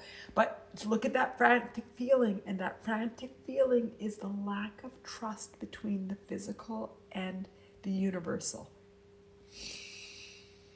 Nicole, take care, dear ones. Gotta take the kids to school. Nicole Amber, so wonderful to see you, and thank you for that because you cranked us up. Gary Manal, don't cry. I'll do that for you. Thank you. It was tears of joy. You know it was tears of joy. That was such a beautiful moment. Such a beautiful moment. Valerie, I do feel very concerned to water for some reason. Things are making sense for me. Very good. Very connected. You said connected, not concerned. Beautiful, beautiful, beautiful. The ocean. There's more water in our body. What are we, 99% or 95 or 9, depending on what you read, percent water? We are water. We are water. There is so much healing in the Red Sea, not the Dead Sea. I think it's the Red Sea that's more healing than the Dead Sea. Anyway, oceans, water. Go into the bath. Why do they say taking a bath or taking a shower? We're water, and we allow that clean vibration. Drink water, hydrate ourselves. Beautiful. Water is one of the most beautiful healing. Listening to the ocean. Beautiful. Steve, oh no, I definitely mean the comfortable making me like totally uncomfortable. Joking, sorry. Yeah, okay, you were being sarcastic about being comfortable, that you're uncomfortable. Like Gary said, no conflict. What the hell is that? That's what's like inside of me. What the heck is no conflict? Strange. So you experienced it, Steve, or you didn't experience? Steve, talk to me. Did you experience it or not experience? I'm going to scroll through. And you guys, I've learned to scroll through better than I did. You remember how I used to say, oh, Steve, yes, I hate. It's very comfortable. You're saying that you hate it, that it's comfortable, that you don't like the comfort. So why don't you like the comfort? You know, sometimes I realize that somebody's worried about something bad and then it doesn't happen. And then I sort of like have the regret that the bad didn't happen. Like it's this really small feelings. I'm like, Manal, what the heck? And then I realized it's like the attachment to drama. The attachment, there's an attachment, this old attachment to connecting with people on the things that are happening in our life. And it's just a really small little feeling that's just really strange. So I've been becoming aware of that and saying, no, that doesn't feel good. And recognizing there's part of us that's attracted to discomfort. So Steve, I think you're saying that there's a discomfort with comfort. There's a discomfort with your comfort. Steve, I still don't get it. No, I hate it. Yes, sarcastic all the time. Okay, well, I still don't get it. Scares me or something. Okay, yeah. Like it's gonna get, yeah, exactly. You're discomfortable with comfortable. So I want you to work with that. I'm uncomfortable with my discomfort. I'm uncomfortable with my discomfort. No. Well, you are uncomfortable with your discomfort, but you're uncomfortable with your comfort. So just get to that like, oh, isn't this interesting? I'm uncomfortable with comfort. I'm uncomfortable with discomfort. I keep saying it wrong. I'm uncomfortable with my comfort. I'm discomfortable with my comfort. So just become aware of that and just sort of, oh, I see that. My discomfort with my comfort. That's my discomfort with my comfort. Keep calibrating. Valerie, yes, the water that's in our bodies. So insane. Water equals healing. Yes, water equals healing. Earth equals healing. Universe equals healing. What else do we want to add? Meditation equals healing. Love equals healing. Infinite silence equals healing. Peace equals healing. Animals equals healing. What else do we want to say? What else do we want to say?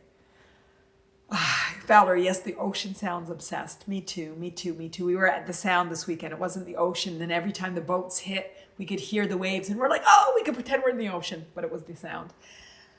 Okay, Gail entered. Hello, Gail. Hello, wonderful to see you. And so fantastic. Okay, so Stephen, we're ending it saying, Masha, yes, crying is healing. Crying is healing. So Gary, when I cry, that was healing crying. Probably letting it out for all of us. Crying is healing. Crying is healing.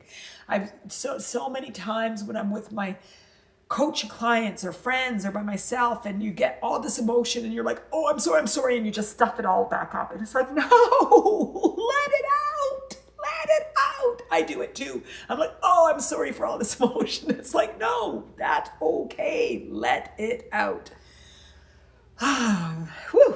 Valerie, Steve, you're not alone. I feel weird when I experience peace. It's uncomfortable because I'm not used to it. Like something bad is going to happen and I get stressed, self-sabotage. Beautiful. You guys, we all have it. We all have it. So just become aware of it. Oh, there's that. It's a tongue twister to me. Someone has to type it down. There's that discomfort with my comfort. Fear of not trusting the universe. Oh, self-sabotage. That vibration, that conditioning, getting rid of it. That conditioning, growing from it. That conditioning, moving on. Just like Valerie, moving on from it. That is a resistance on a resistance, which is, but step one, guys, awareness. Step one, awareness. It's an easy one to get beyond once you're aware of it, because it's a small little inkling of feeling. It's sort of like the opposite of clarity. It's sort of like something, and sometimes I say, hey, this isn't my energy. Oh, I don't think this is my energy. And so you don't own it. That's what I do sometimes. It's like, oh, I'm not going to own this. This is not my energy.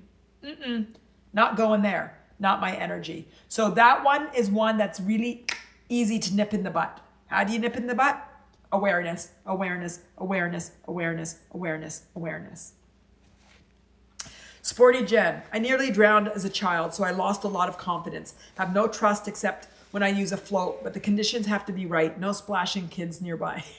Fantastic. So Sporty Jen, you know, there's an opportunity for you to really recognize, oh, that even though we are of water, you're fearful of water. And there's that trust, there's that conditioning of not being comfortable and just calibrating. And does that mean that you shouldn't still be in the water with no splashing kids and be comfortable? No, you do whatever makes you be comfortable, but it's the emotional journey that we want to get past. It's that vibration of the lack of trust that you want to be, and lack of confidence, and calibrate to trust, calibrate to confidence, calibrate to recognizing, oh, this was okay, so our minds, our brains have all these neurons and all these connections. It was a false creation of belief. And that's what NLP is, neuro-logistical programming, NLP. It's all about really recreating and that's what we do during our inspirations. In our inspirations, we're taking the past and rewiring it to growth and expansion. So here you have a wire that says water equals unsafe. Water means insecure.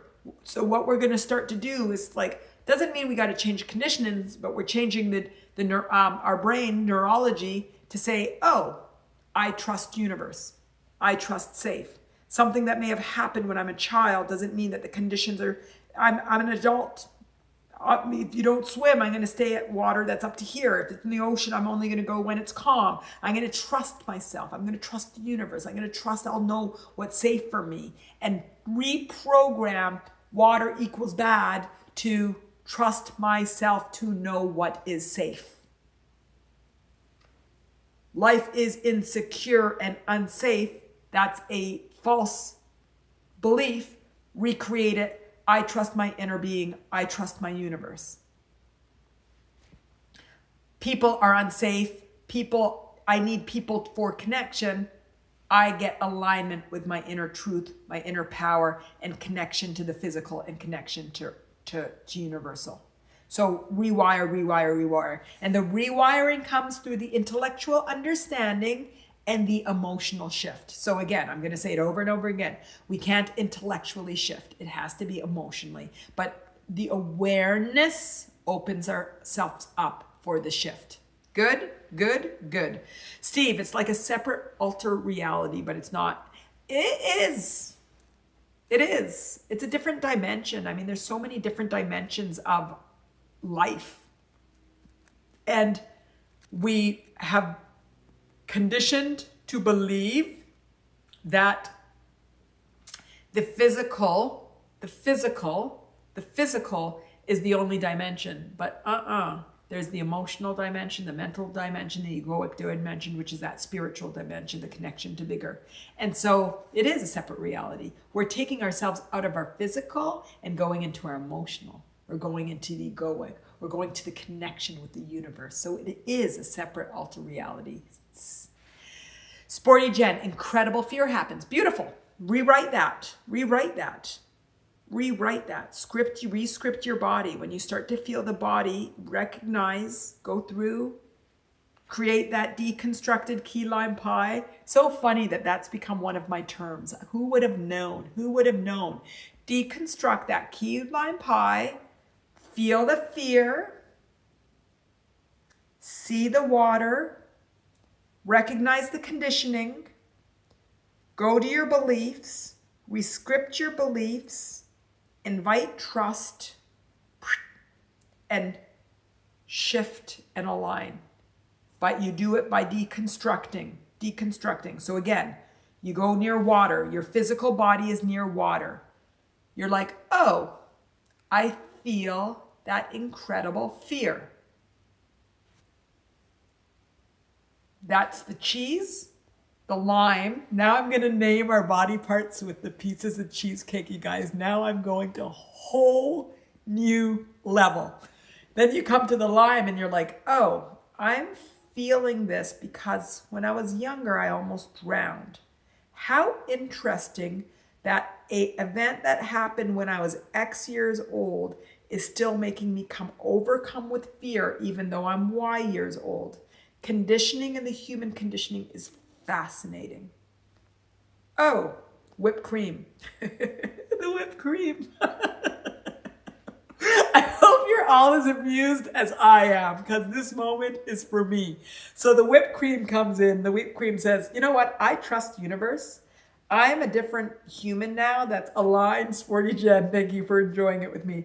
And I see the beauty of my conditioning that has been here to help me to calibrate to trusting myself and the universe. And I see that fear, and I'm going to shift you, fear, to love, because this is just normal and it's okay and it's beautiful and it's wonderful. And this is what life is all about. See, guys, I just walked through the deconstruction of the key lime pie. How was that? How was that? Steve, you must be exhausted, Manal. Please have a decent, cool weekend. Nobody talks about this.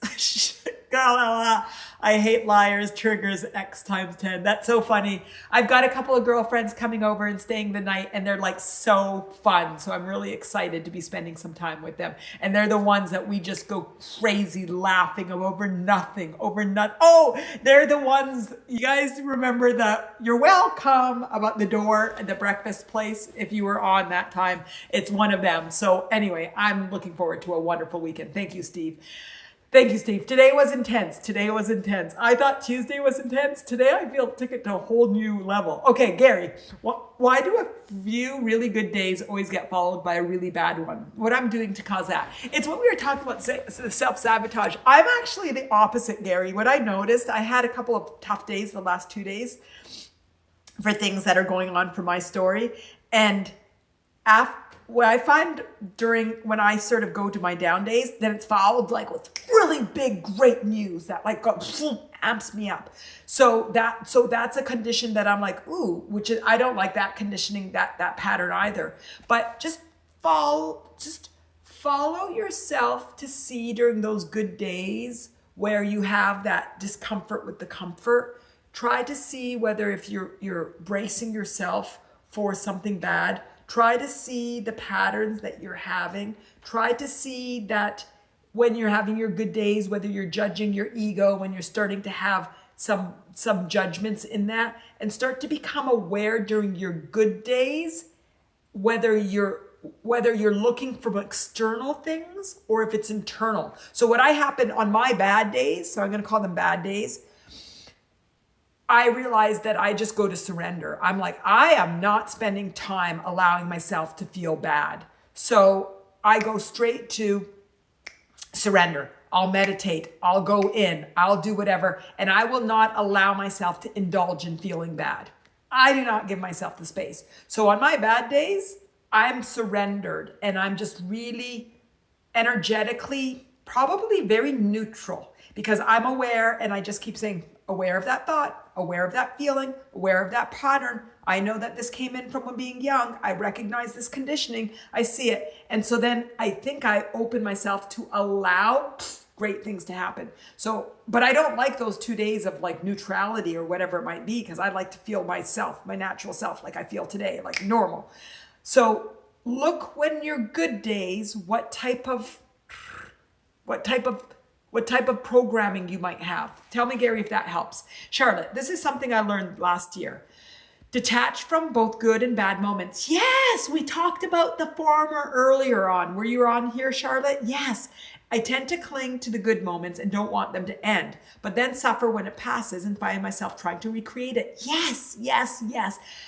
connecting to anything external. Beautiful. Now I'm learning to be grateful for the moment and flow with life's constant fluctuations. Instead, I'm learning to be grateful for the good moment and beautiful memory without being sad or anxious that it has passed. I'm still learning, but it's bringing me more peace and less suffering. Not sure. Charlotte, you explained yourself fantastically. Yes. It's all about is. Didn't we start off today saying it's not good, it's not bad, it is? That when you're attached to either good or to bad, you don't accept the flow of life. It is. Is. Am. I am. I am accepts your ego. I am accepts your mind. I am accepts your heart. I am accepts your body. I am. Life is. Not good. It's not bad. It's not happening to me. I'm not victim of. I'm not victim to. Is. Am and is. Am and is. That's all you need to know. I am. It is. Are. We are. Charlotte, fantastic. And Gary, there you are. I think Charlotte really pegged it really well. On your good days, you're connected to that externally, to the good.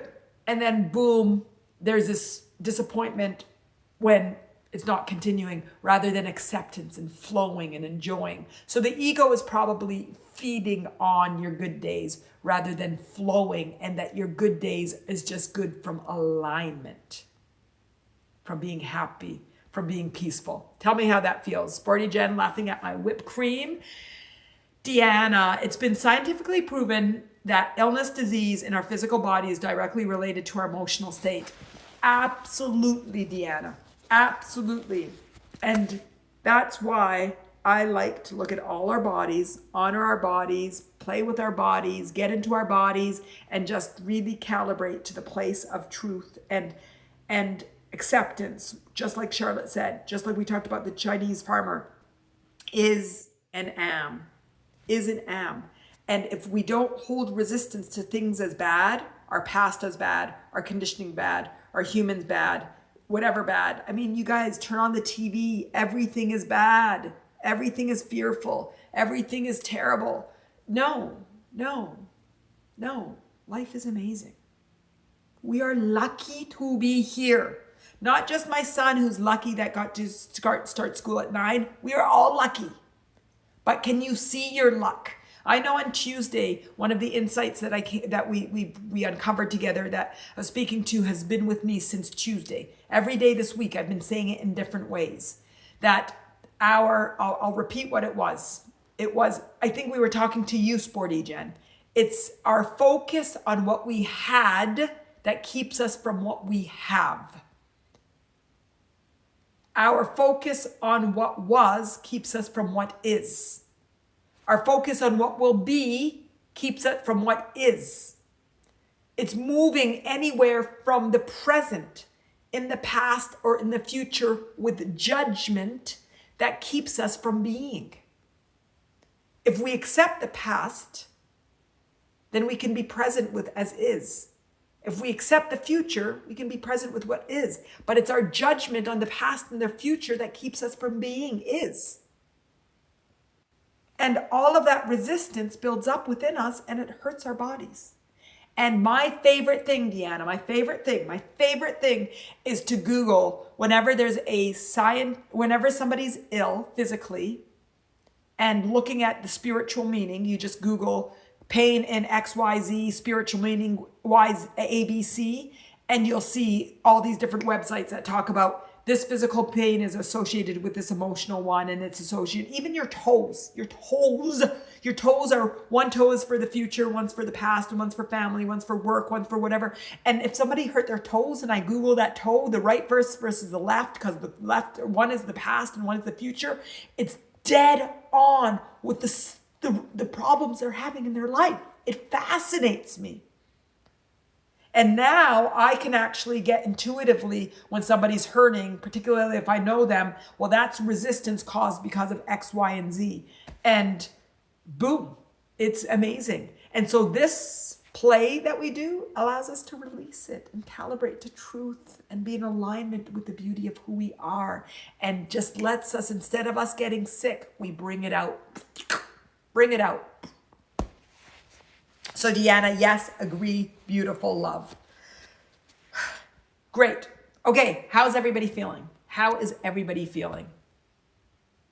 I am feeling really complete, really, really complete. I'm actually feeling like I can go jump out of a plane, and I don't really want to jump out of a plane anymore. I really don't want to put my life at risk. Although I have a friend that does skydiving, and he shows the most incredible pictures of him and all these people doing their little acrobatic skydiving things. Just beautiful. Charlotte speaking to Gary.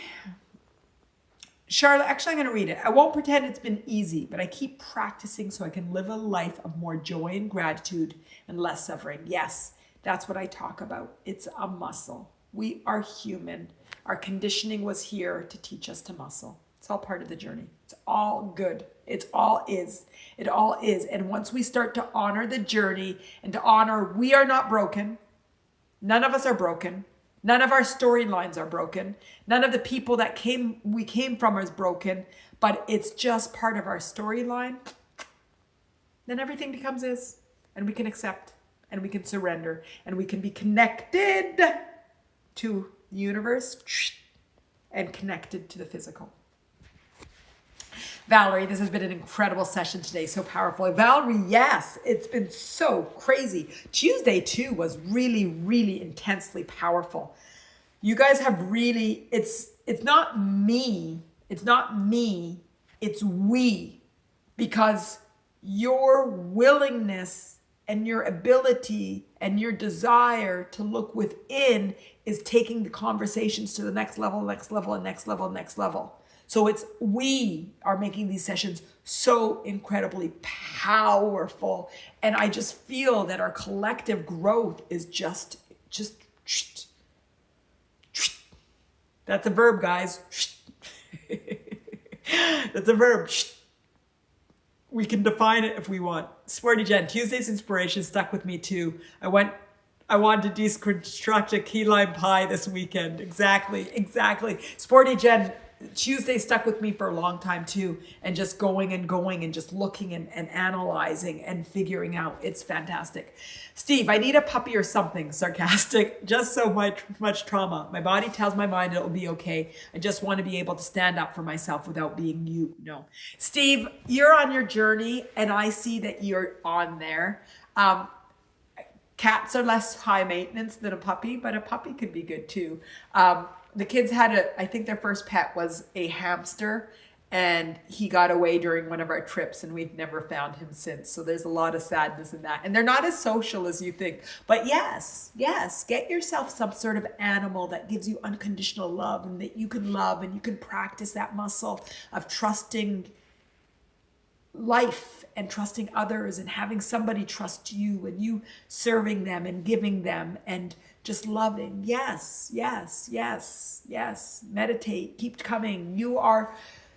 I know, on Tuesday that I took the risk of making the subject about trauma, and we won't indulge in trauma. The first thing we're going to do is redefine what trauma means. And just like we redefine trigger and we redefine suffering and sadness and a lot of these things. Sadness is an emotion. It's when we're identifying with something that I don't like, identifying with being depressed. I am depressed. Identifying with trauma, that it's trauma. It's the identification that keeps us stuck. So we're going to talk about trauma, but you are growing, and your ability to say I and to reflect on yourself has shifted dramatically. And that's step one with the awareness. So we'll keep going and keep going and keep going and keep going at that awareness until that awareness, you're like, the light comes up, ta-da, that awareness, that acknowledge, that desire for greater, the acknowledgement for a desire for your freedom, for your worthiness. Stand up for myself without being That's desire for your strength, for your worthiness, for your freedom, for your happiness. And I see you moving there as a rocket. We talked about NASA and rockets today. I see you as a rocket ship. Powerful. How many verbs am I recreating today? I hope they're not too harsh when I say it with the AirPods versus being with here in my room by myself. Anyway, Valerie, the progress we're all making is so empowering. Yes, can you see it in each other? I can see it in every single one of you. So much love for everyone here. Yes, yes. And I hope you guys see me growing too. I want to grow too. I see the growth in everybody that's just coming and saying and speaking. And I see a shift in the awareness. And the shift is getting more broader and broader and less from the storyline and more of the storyline. Less about the small little, this is what happened to me, the narrative. So what's the difference? Less about the narrative and more about the human experience storyline. It's fascinating for me. Valerie, Carolina, I have 2 cats and a how do we say that? Chihuahua. See, you guys sometimes get me when I have trouble pronouncing things that I should be able to say. They bring me joy to my life and love them more than my teenage daughters now. I can relate to that. The Chihuahua is high maintenance. Beautiful. I'd love to see pictures. Sporty Jen, talking about getting cats too. My boys saved my life. I have 2 gorgeous twin cats too, and I love them too. Valerie, yes, of course, you too, Manal, you're all part of this too. Okay, fantastic. So I'm growing too. Okay, wonderful. Okay, I feel like we're coming to closure. Tuesday at 9 a.m., we're talking about trauma, rescripting trauma. Thursday at 11 a.m., trusting your intuition. The following Tuesday, I'm going to schedule something now for clarity. I'll probably do a 9 a.m. on Tuesday. 9 a.m. works well for my timing on Tuesdays. I'll do a 9 or 10. I'll look at my calendar, do a 9 or 10 the Tuesday after. So trauma on Tuesday. Thursday, trusting your intuition. We talked about clarity and intuition sort of. And then on the Tuesday after, it's going to be all about clarity.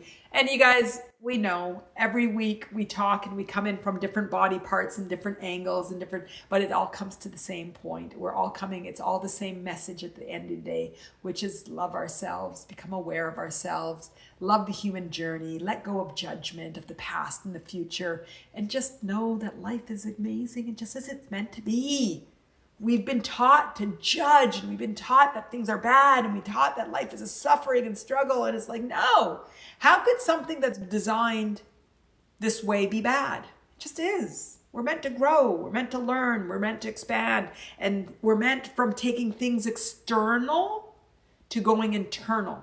And that internal is connecting and calibrating to the universe, purpose, meaning, and to this physical, beautiful journey to enjoy and find the pleasures in our five senses and the pleasure in the physical. Steve, thanking everybody, very aware of the disconnect with computer and virtual. And we talked about this once, that yes, this is virtual. We're all virtual. This is not in physical. And I've said so many times, I can't wait for we're all to be together in a room, whether it's in Raleigh or New York or London or Australia or wherever it might be, California, Vancouver, wherever it may be. I know we will all be together. All of us that want to be, we will be together in a room, and we will be laughing, and we'll be cheering, and we'll be crying, and we'll be celebrating, and we'll be growing, and we'll be expanding. I know we'll all be in a room together. But this connection is real. This connection is real because we are all real humans sharing our real human stories. Is it the same as us sitting together and looking at ourselves one by eye to eye? Physically, no. Energetically, absolutely. Energetically is where the connection is. So if you can use this connection to calibrate to feeling connected, boom, that's where the power is. That's what I'm trying to empower us all to do, is feel this connection, feel this understanding, feel the storyline that we all share, and then take that into our everyday life. Because this is life. Yes, it's not human physically, but this is life and this is real. So Steve, yes, It's virtual, but it is real, and it is shifting our energetic feelings in a real way. So use that. Use that. Use that. All of us use it, because that's what my intention is for us to calibrate to a higher vibration by the end of each of these inspirations. My intention for every inspiration is for us to come in and leave higher than we started. So let me ask everybody, are you higher than where you started? Are you higher than where you started? This is my intention for everyone. Iris, I came on feeling a little down. I love this talk. So Iris, are you feeling higher? Valerie says yes. Sporty Jen said, I look forward to these discussions, the amazing chats with all of you. Thanks, Manal, for your enthusiastic facilitation. Thank you. Sporty Jen is feeling higher. That's my intention. My intention is for us to calibrate higher. So what I want us when we come in, I claim the 5th. Steve, okay. So then turn around in fear. Gary says yes. Come in and see, where did you start? Because I felt you starting to come out. So come around and start to see, where do you start to get back into your mind? Where do you start to get out of your body and just muscle, muscle, muscle, muscle, muscle, muscle, muscle, muscle, muscle. That's what we're doing today. Charlotte, so true, Manal. I'm thankful for InsightTimer. This connection, along with my other therapies, has become an integral part of my healing. Charlotte, fantastic. And soon, I'd like us all to shift from healing to wellness, from healing to wellness, from healing to wellness, and see it as all part of my wellness, my wellness, my wellness, all part of my wellness. That's what I want us to see, all be well, healthy, happy, normal. This is normal. Us to grow emotionally and physically and mentally and spiritually is a normal part of the human journey. We weren't broken and now we're fixing it. We're just going to the moon. We're going to the moon. So my intention is for everybody to feel better, way better from when they're started. And then my other intention is to start to plug in real life shifting. So that's feeling better is not just for the period that we're together, but it's for the way that when life unfolds and something happens on the road and it's like, oh, it's okay. This just is. Things that might have put you down, like a machine, a washing machine, like Sporty Shed saying the other day on the group chat, breaking. It's like, just get a new one. It's going to be okay. Life is fine. I'm thankful that I get new technology.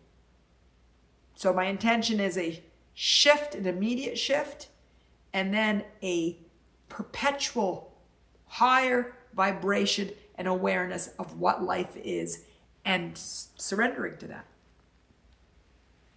Fantastic. So Steve, you plead the 5th. I want you to go deep in and see, where can you get a shift and where can you feel good and where can you see that you looped back out.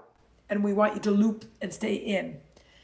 Caroline, I love your sessions. I'm an ally. I learned so much. Fantastic. Me too. I learned from all of you so much. And it's so humbling that everybody's sharing so vulnerably your life stories, and that we get to deconstruct the key lime pie together so we can make the best key lime pie. I don't even particularly like key lime pie. Maybe we can find some other dessert that we're deconstructing. Deconstructing s'mores, but there's not enough ingredients in the s'mores. It's the graham crackers, the marshmallows, the chocolate. You guys know we need to hang up when I start talking about what dessert we should deconstruct. We know that we're at the tail end. There's only 3. Okay, we need a dessert that has 4 ingredients, and we can deconstruct that. Steve, you're funny as hell. He's like that word today. I'm amused. We need a 4-ingredient simple dessert. I would love fruit truffle. What's in fruit truffles, Steve? Kill me too. I'm dying too. Can we say s'mores? And someone said the other day, but I've never made s'mores with peanut butter. They said marshmallow, graham crackers, chocolate, and peanut butter. But that's not, no, s'mores is 3. They're 3. Gary, sometimes you're going to feel worse, don't you think? Yes, we are going to. We're going to. But when we make it is, then it's not bad or good. It just is. That's the whole point, Gary. The whole point is that we're ocean. Let's go back to the ocean we were talking about, waves. And then when there's waves, is it good or bad? If you're a surfer, the waves are good. If you want to float in your sporty jen, the waves are bad. But if you're just a rider of the ocean, it just is. When it's wavy, we surf. When it's still, we float. When it's in between, we do in between. And it's not good or bad, it just is. So when you feel worse, it just is.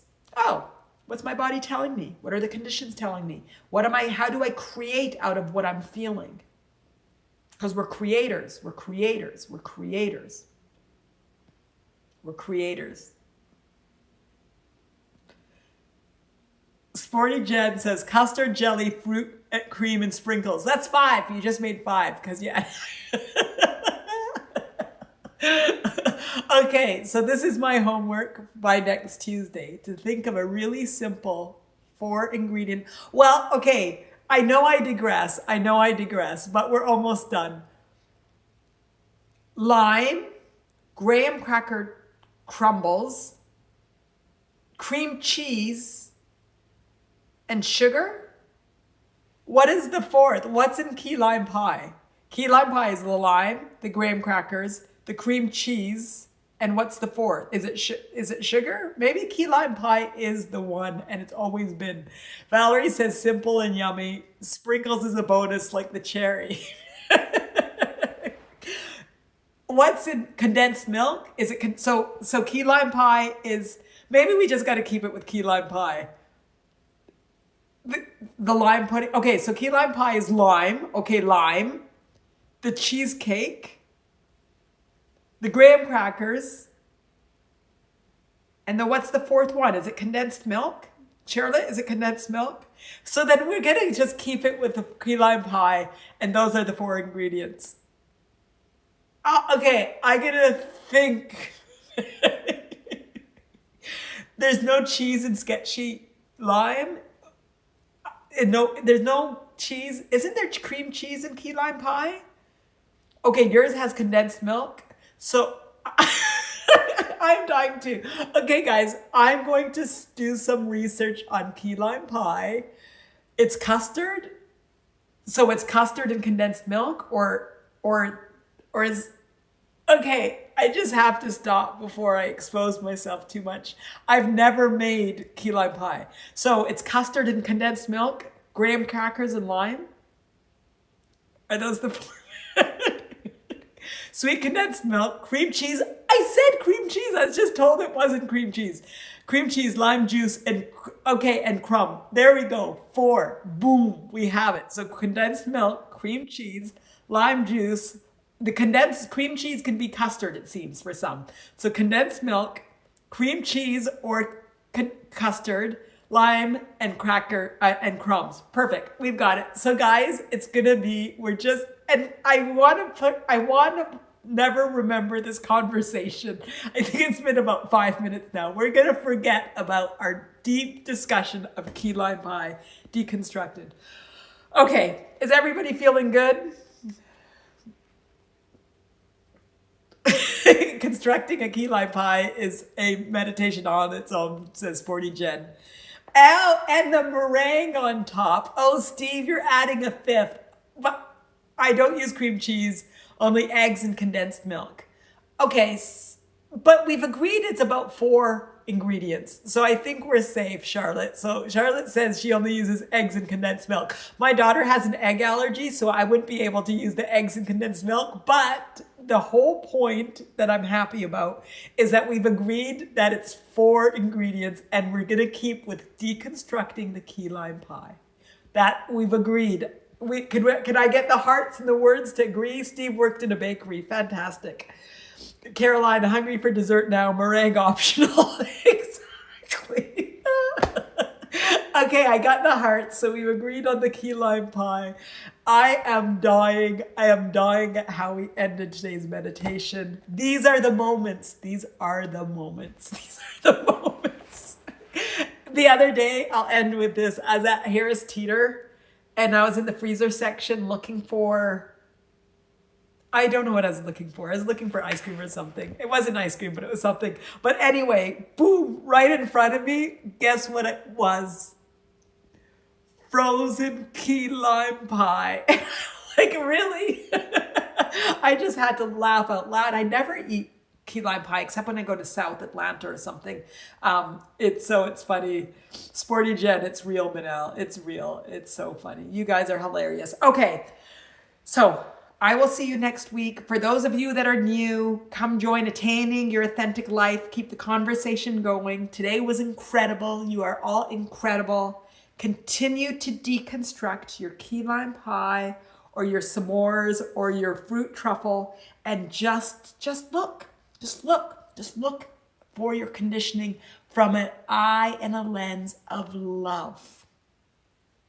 Everything has its purpose, and our journey in life is to find the acceptance, the surrender in life. And it's just so amazing.